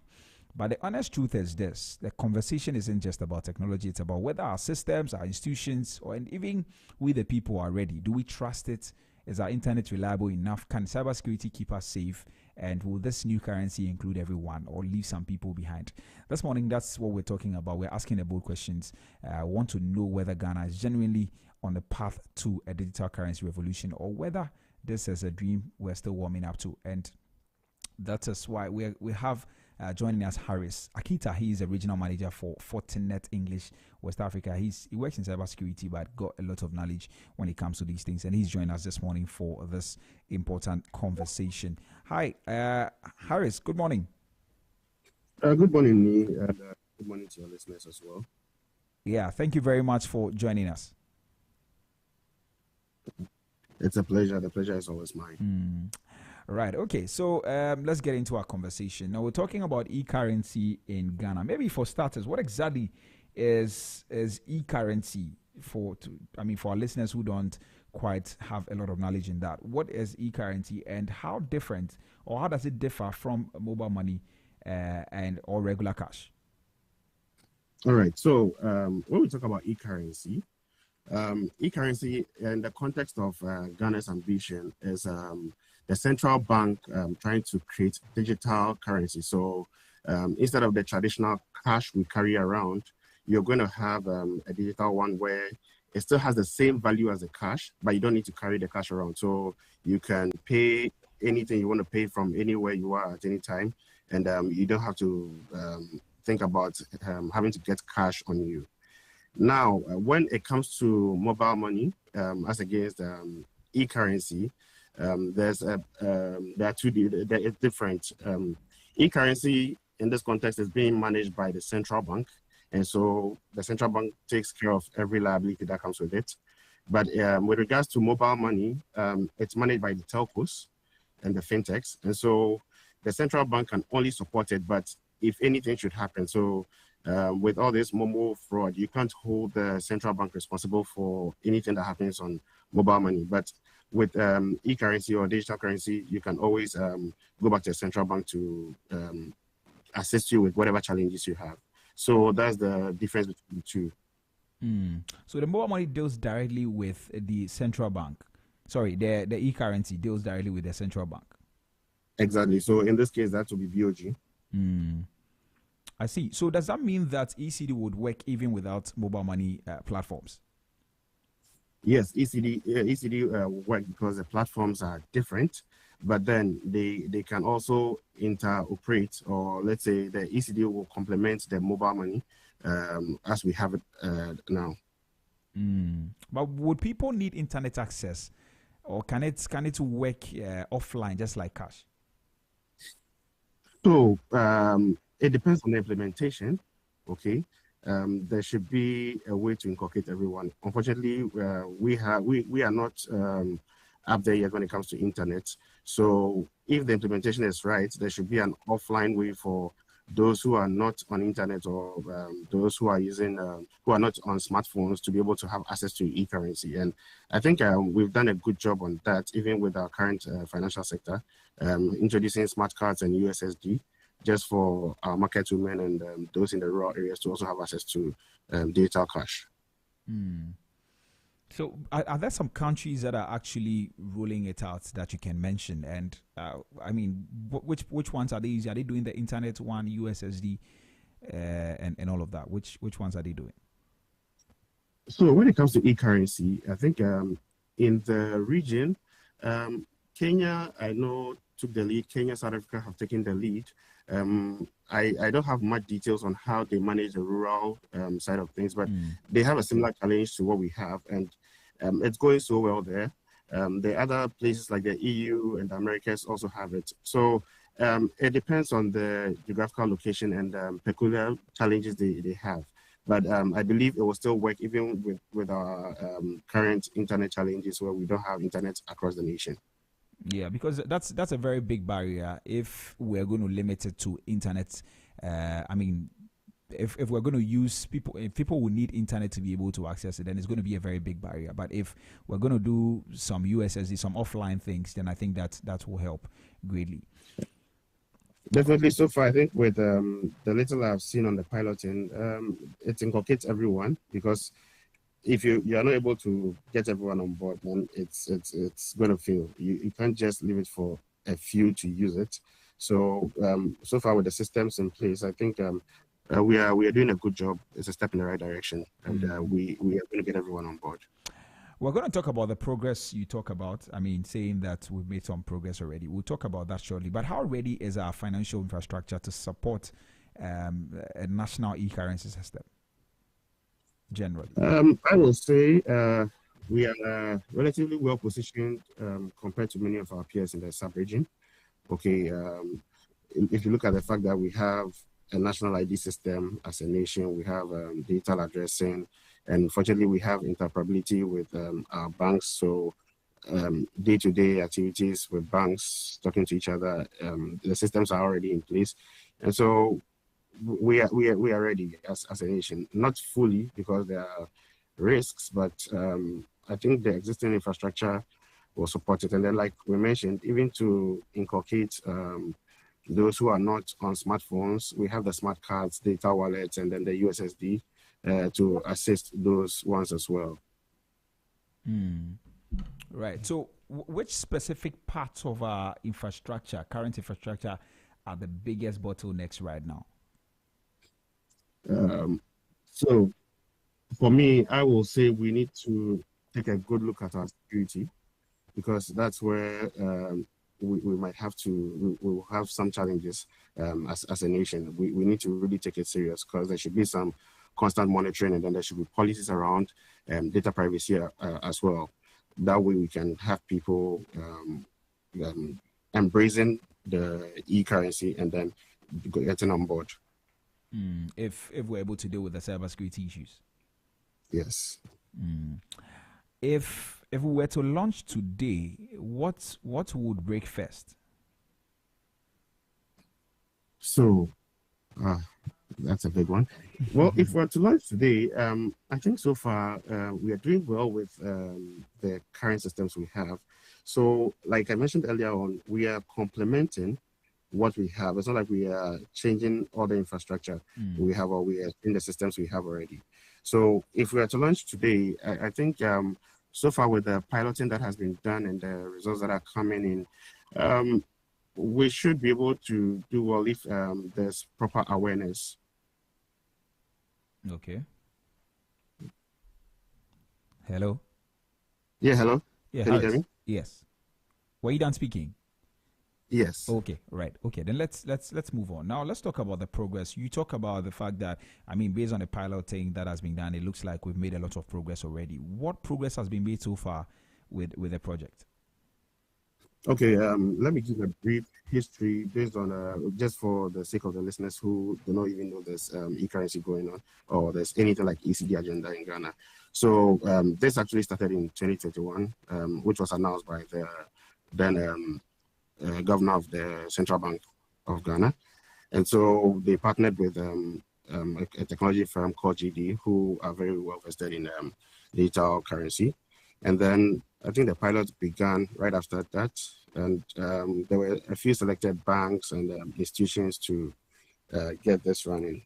As of 2024, BOG publicly affirmed that it was still ongoing, and then they have made some progress. And then this year, I think at the launch of the CD at 60, I think the officials of Bank of Ghana really affirmed that ECD is going to happen, and it should happen before the end of 2026. So there has been a design phase. We've gone through the technical partnership with the organizations that are already into this, and then there has been the testing phases have been done. We are now looking at a full rollover. If we are able to get the right systems in place and we have a good awareness or acceptance, I think the rollover should be seamless. That's if we have the right systems in place for the rollover. So that's where we started from 2021. I think we've done a good job. And if everything is right, we should be able to get it out, like the central bank said, by next year. But are we ahead of schedule, behind, or exactly where the BOG planned? For that, I think we'll leave that to the BOG communication team, because they have done most of the work. And then for the information they have given us publicly, it looks like we are ahead of schedule, because 2026, this is 6 years, piloting, testing, all this. For me, I think we are ahead of schedule, because other or our peers in the region are still wallowing in the design phase, but we have gone ahead and tested, and we are looking at rolling out. So we are ahead of schedule, I'll say.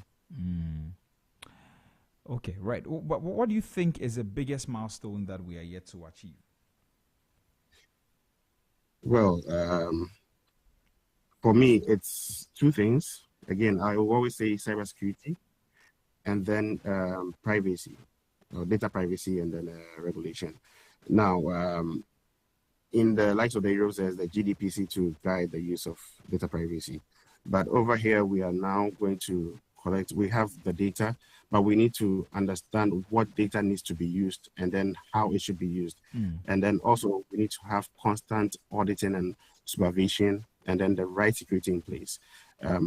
A key challenge if we don't do it right, if we're going to have a centralized management system for the management ledger, we need to have the right security in place so that if any attack should happen, it doesn't crumble, because it can also affect the economy. If there's any attack today, people can rush withdrawal can crash the system. So for me, we need to look at the policies around it and then the security around it. Okay. Yes. We're going to talk about the cybersecurity risk, because I know that is your field, really. We'll talk about it shortly. But let me just announce the phone lines, just in case anybody's listening to us and they want to join the conversation. If you just tuned, this is Business Breakfast on Zed 101.9 FM. It's only 17 minutes after 9. And we're talking this morning about e-currency as a country. I mean, there's been conversations around ECD. We're asking the big question whether it's ambition or reality. And my guest this morning is Harris Akita. He is a cybersecurity professional, but he is a regional manager for Fortinet English West Africa as well. And he has joined me for this conversation. You can join the conversation as well on 0544321019, 0544321019. You can send me a text or you can send me a voice note and I'll play that for you. Or you can also join us on Facebook. We are streaming live at ZFMGH and also on YouTube at Zed Multimedia. Please do well to drop a comment and we'll read them for you this morning. Harris, let's continue the conversation. Now, you mentioned earlier that there are some other countries that have actually piloted it on the continent. I know that the Bahamas was actually the first to move into the e-currency thing. But are there some lessons that we can learn from other countries that have been able to do it? So yes, there are a lot of lessons that we can learn. Okay, one is the regulatory oversight. Okay, who is supervising what is being done. There are some good benefits to it, but then you need to have the right policies in place and the right institutions to also monitor what you have. You need to have that balance, and then, like I mentioned earlier on, you need a robust cybersecurity and a resilient system to manage this. And then there's the need for user acceptance and the clear benefits. That's also very key, because if the users don't accept it and the users feel it's not really of a benefit to them, they won't really patronize, and that can also cause a failure. Like you mentioned earlier on, our challenge is internet, so the offline capabilities also matter. For those who do not have access to smartphones and internet, what are they doing in the other regions that we can mimic or we can learn from? So those are some of the things we need to look at. And then interoperability with our existing financial systems. Is it that our existing financial systems have to change everything they have to accommodate the digital currency, or there's a way that we can integrate with what they have existing already? Those are some of the things we need to also consider and learn from those who have already gone ahead of us. So which country do you think is the most realistic that we can model? For me, I think the European Union is doing a fantastic job. I'm not going to use a country because we are still doing our best in Africa. But then when you look at the European Union, I think they have gone way ahead of us. They have gone through all the testing phase. They are currently using it. So we can learn more from what they have currently existing. I see. But what mistakes from other countries should we avoid at all costs? Are there any? So for other countries, for me, I think it's the centralization of the system. I don't know how the designing phase is going, because once you centralize it, you give it the risk is very high.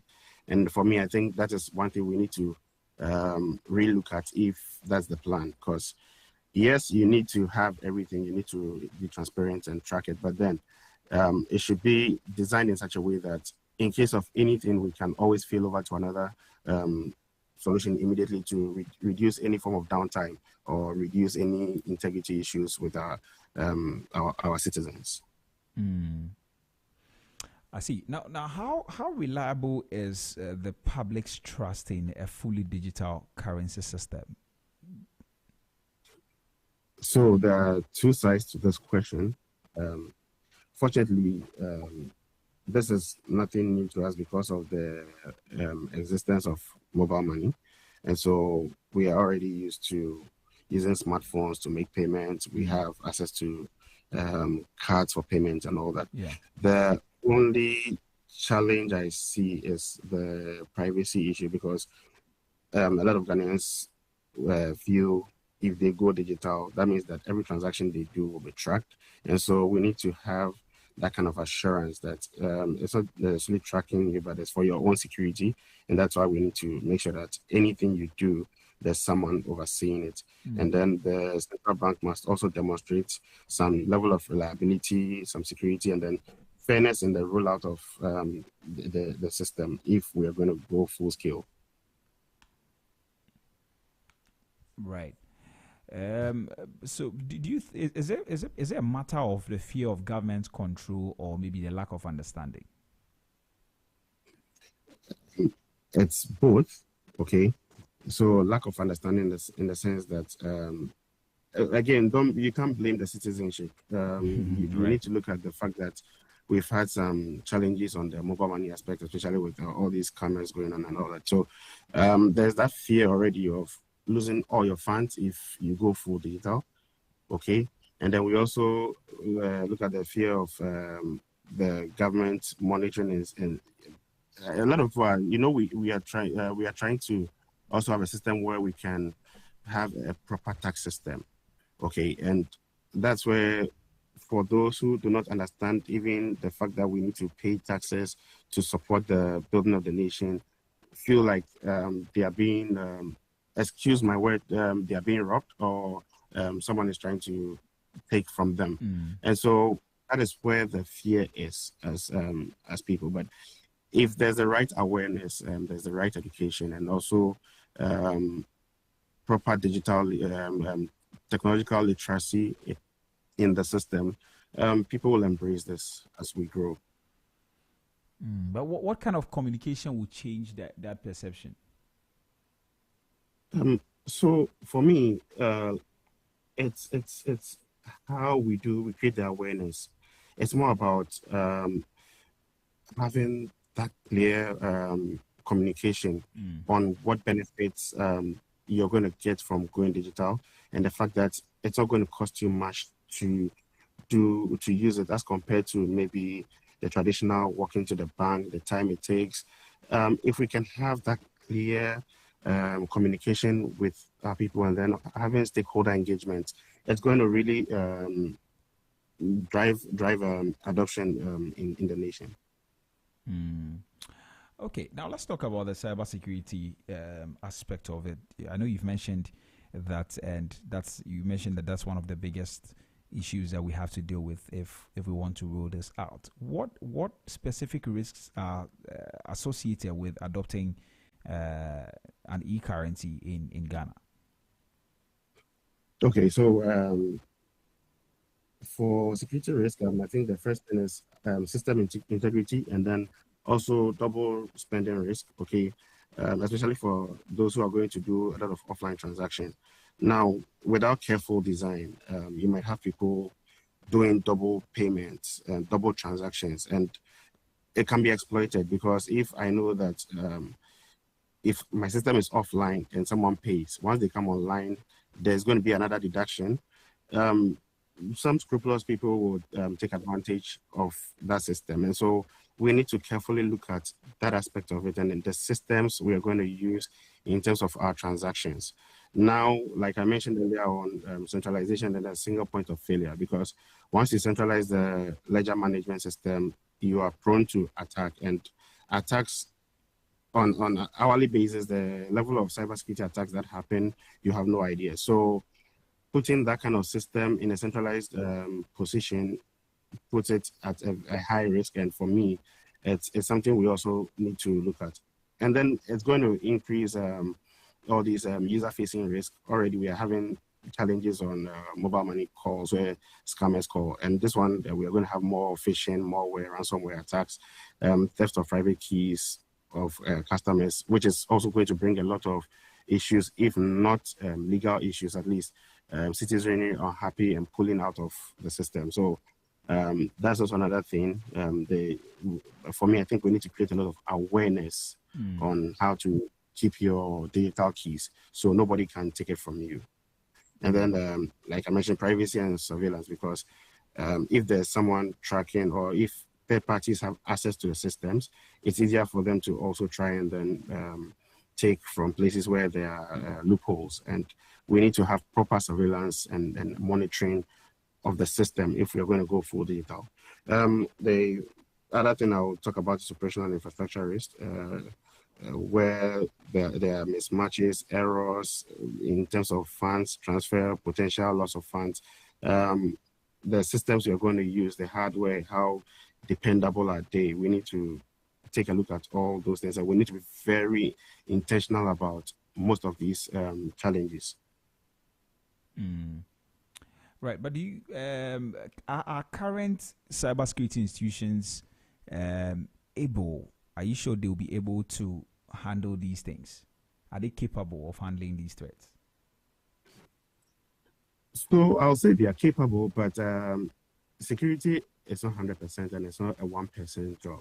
Okay, there are different forms of attack, and so you need to have a fabric or an end-to-end security. The institutions will do their part, but how do we get the users to also be secured? We need to have that constant awareness, because my mother sitting at Mokola does not even care if she gives her PIN to someone just to help her withdraw the money that she needs. And for some of these things, we need to create that constant awareness that you don't share your security keys, you don't give out your personal details. And there should be, like I said, constant monitoring of some of these things, so we can easily curb it immediately they happen, to avoid a lot of challenges when it comes to security attacks. Unfortunately, the informal sector is more, and so we'll have to do a lot of work on that side just to get them to embrace the digital currency. Right. Now, you mentioned a lot of risks. Actually, which ones do you think pose the biggest risk to us? I mean, you mentioned a lot of attacks. Yeah. Yes. For me, it's the user facing, because that has to do with the individuals. And once there's theft, they will come breathing down the authorities that are managing the whole digital currency system. And so like I mentioned earlier, we need to sensitize them. We need to create that awareness. The individual is more a risk than the systems, to be honest. Because if anybody is going to attack the system, they're going to use an individual. And then the third parties that are also going to connect to the digital currency system should also be scrutinized. They need to have, there's supposed to be some standard when it comes to security you need to put in place just to have access to the digital currency system. I want you to throw a lot more light on the user facing. What exactly is it? So the user facing is those, let me put it as customers, the customers who are going to bank with the digital currency system. So they are the users, and they face more risk, because if there's going to be any attack to get money from unscrupulous they are going to send all phishing messages. They're going to send malwares. They're going even ransomware attack to the system can be through the user, because if I'm connecting to a centralized system with my phone and a hacker or a bad person wants to attack it, they can just send a ransomware code or back to my phone, and once I log in, it easily travels to the system, and anything can happen from there. So the users are very key when it comes to this, and unfortunately, if the whole nation is going to be on board, that's about 30,000 plus people who are going to 30 million people who are going to right now 33 who are going to join. Yes, who are going to get access to this system. So what can we do to prevent them from sending those kind of bugs or attacks to the centralized system if we are going to do that? Okay, right. And you're saying that that's the biggest attack we might face, right? Yes, for every organization, the users are the biggest attacks. How do we start preparing to deal with that? A lot of education. A lot of education, and then, like I said, we need to be intentional about digital literacy and technological literacy, because if you are security conscious and aware, and unfortunately, I'll have to say this, but when I started this journey, I noticed that a lot of our people here do not really take security serious. We can easily give out our private information to any stranger and we don't care. And that's where social engineering comes in. So we need to have that constant awareness, constant training. When we're growing up, there were trainings on some things, were moral things that we needed to avoid. And it helped us it shaped us as we were growing. And I think if we can go in that direction again to constantly talk to people, especially in their local languages, to understand what the risks are, we should grow to a certain level. We can't completely eliminate it, but at least we can have a good number of people avoiding most of these challenges. Okay, right. Let's talk about the impact. What impact or how would e-currency actually impact everyday transactions for Ghanaians? So it's going to be good. It's a step in the right direction, like I mentioned earlier on. Faster and cheaper payments, which will help, because you don't need to go and withdraw cash to go and spend. It's going to be greater convenience. Mobile money is currently doing that, but mobile money has to do with you keeping your money with someone. In this case, your money is digital, so you can actually easily pay, and it brings greater convenience and accessibility to your funds anytime, anywhere.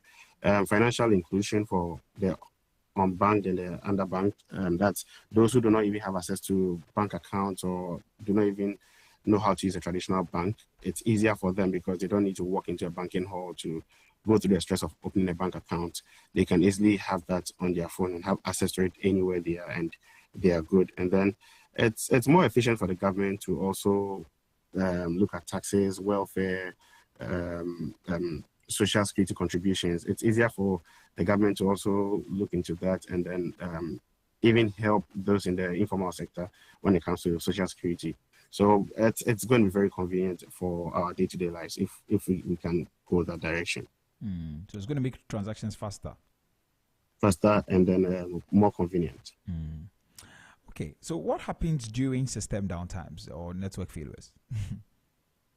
So that is one of the risks I've been like I keep talking about. So Yeah. if it's going to be centralized, then we need to make sure that there's nothing like a downtime or there's a minimal downtime.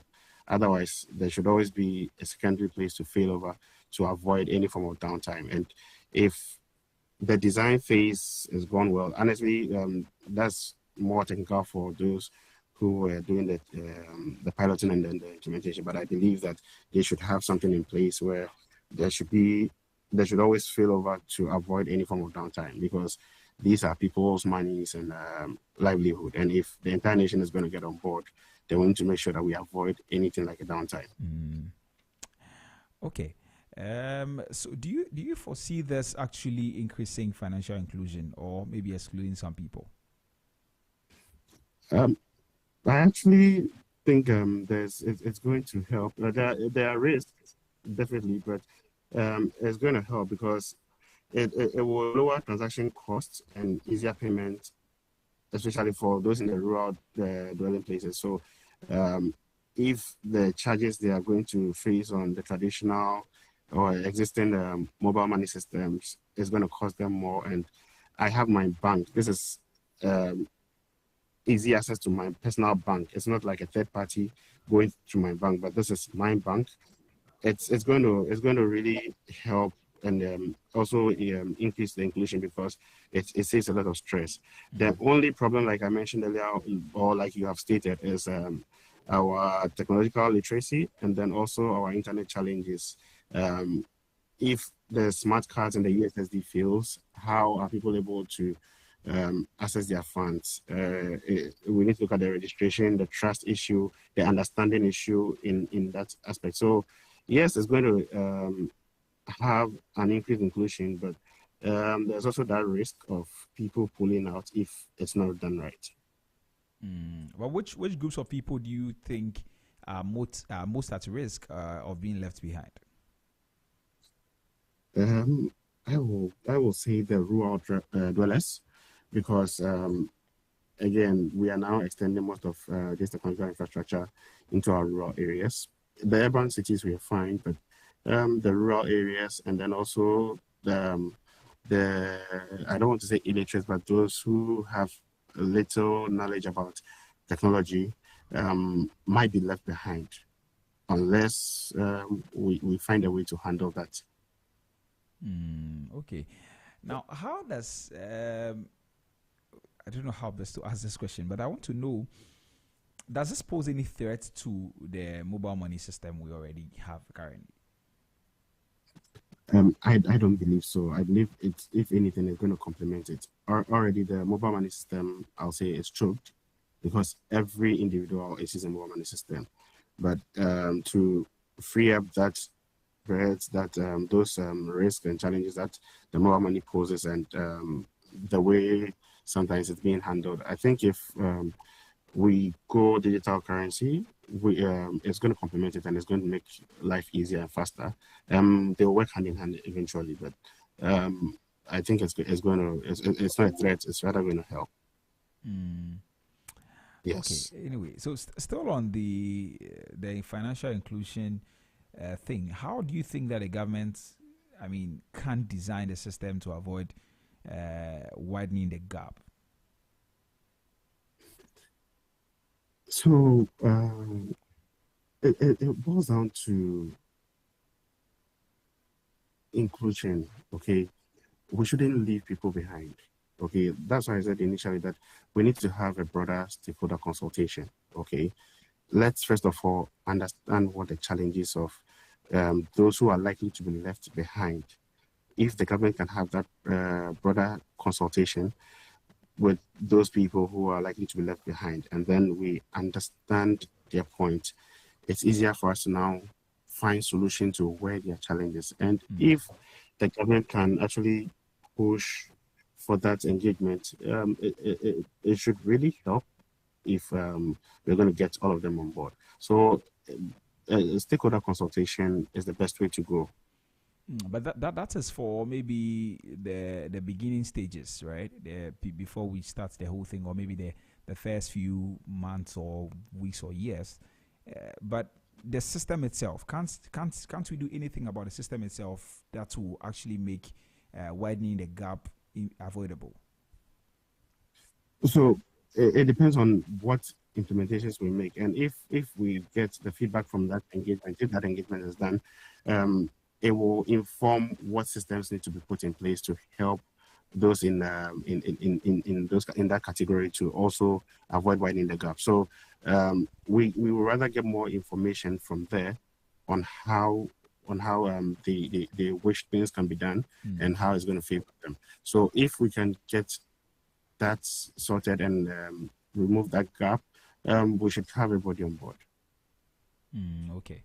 All right. So 20 minutes to the top of the hour. This is Business Breakfast on Zed 101.9 FM with me, Nichwe Hammond. This morning we're talking about e-currency in Ghana, whether it's ambition or reality. And my guest is Harris Akita.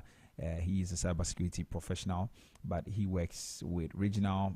He's a regional manager actually for Fortinet English West Africa, and he's our guest this morning. We've been talking about it. We've spoken about what exactly e-currency means. We've spoken about how ready we are as a country, what risks, cybersecurity risks are actually associated with adopting the e-currency system in Ghana. And that's actually a conversation that is very, very important. You may want to join us. You can send us a WhatsApp on 0544321019. All your questions, your comments will be read.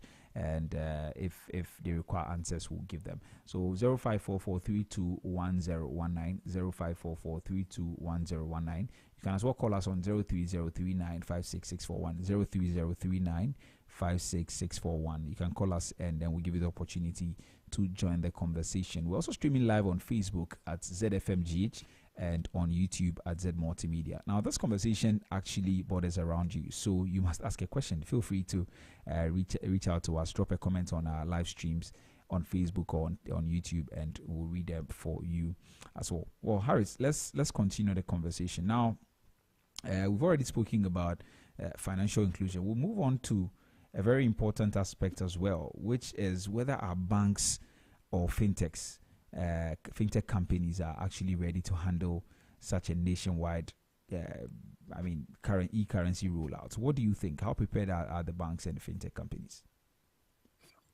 So I believe our banks are, should I say, ready, because BOG has already partnered with most of the technology partners, that's private fintechs and tech companies, to help build the ECD. And the pilot was also done with some of the banks in the system. So don't forget, we already have interbank interoperability between the banks, and we have a system that's already working. It's a matter of how can we conveniently align that to the e-currency or the digital currency to make it work with the banks. But overall, I think we are ready as a nation. Our banks are ready. There might be some few risks, but I think those are things that the banks can always handle. However, readiness does not mean we are perfect or we are there. There are some existing challenges, and some of them remain documented. But as we grow, we will overcome some of these bottlenecks and then move forward. But are the banks excited about this anyway?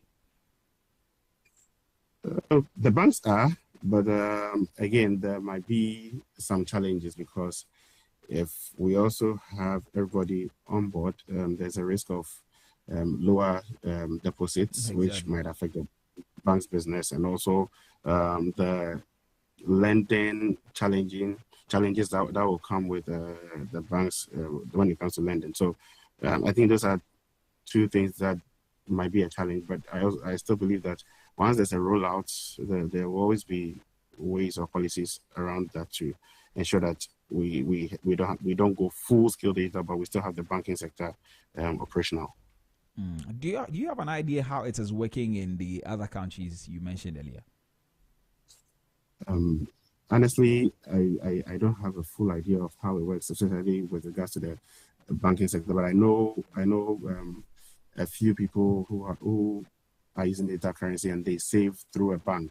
They still have a bank, so it can be monitored. So you will still have to go. BOG cannot fully do it. BOG cannot fully run the digital currency. They still need the banks to run it. And so I know that's how it's been done in other regions where they have the banks.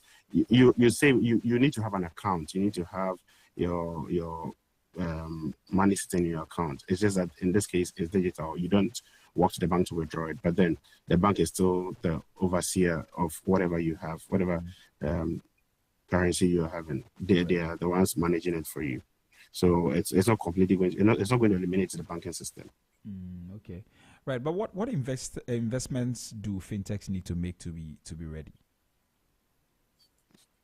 So fintechs on their side, again, they're already doing good, but I think they need to up their technology to accommodate the digital currency, because having the traditional system now, the traditional money system now, currency system now, is different compared to the digital currency. Digital currency is a whole different ballgame because everything resides on systems, and so they need to have the right applications in place, the right systems in place, the right security in place, so they can interoperate with most of these systems we are going to use.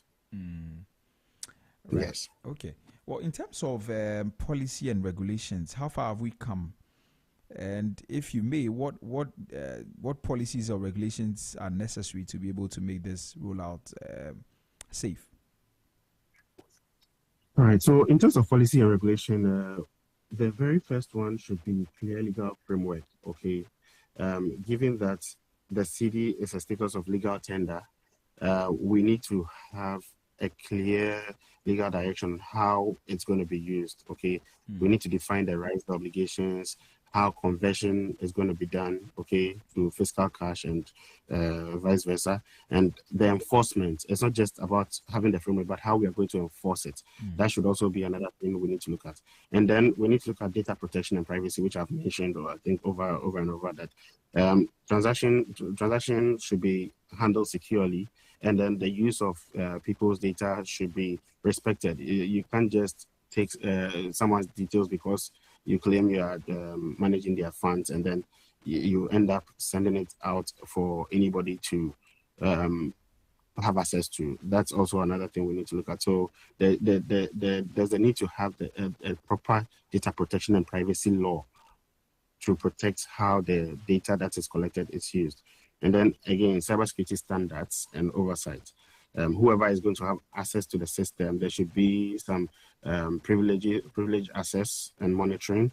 There should be a standard of security you need to have before you can even have access to the platform that is going to operate the digital currency. So we need to look at all those things. And then interoperability and inclusion regulation. What systems need to be in place? Like you mentioned with the fintechs, if they're going to interoperate, what needs to be done, what they can have access to. We need to also clearly define those ones. And then we need to have protection, anti-money laundering, counter-terrorism financing, terrorist financing rules. We need to have that, because if we don't have that, it will be another channel for money laundering and then financial terrorism. So we need to also look at that. And then we need to have more education and transparency mandate. There should be a proper education structure for some of these things. For me, I think we need to take that security campaign seriously for even the basic person or even a child to understand that there are some do's and don'ts when it comes to financial transactions. And so if we can have these policies in place, I believe we should be ready. Right, but which regulator should actually take the lead? Is it BOG, NCA, or maybe a new digital finance authority or something? Well, I believe BOG should take the lead, but it shouldn't fully reside with BOG.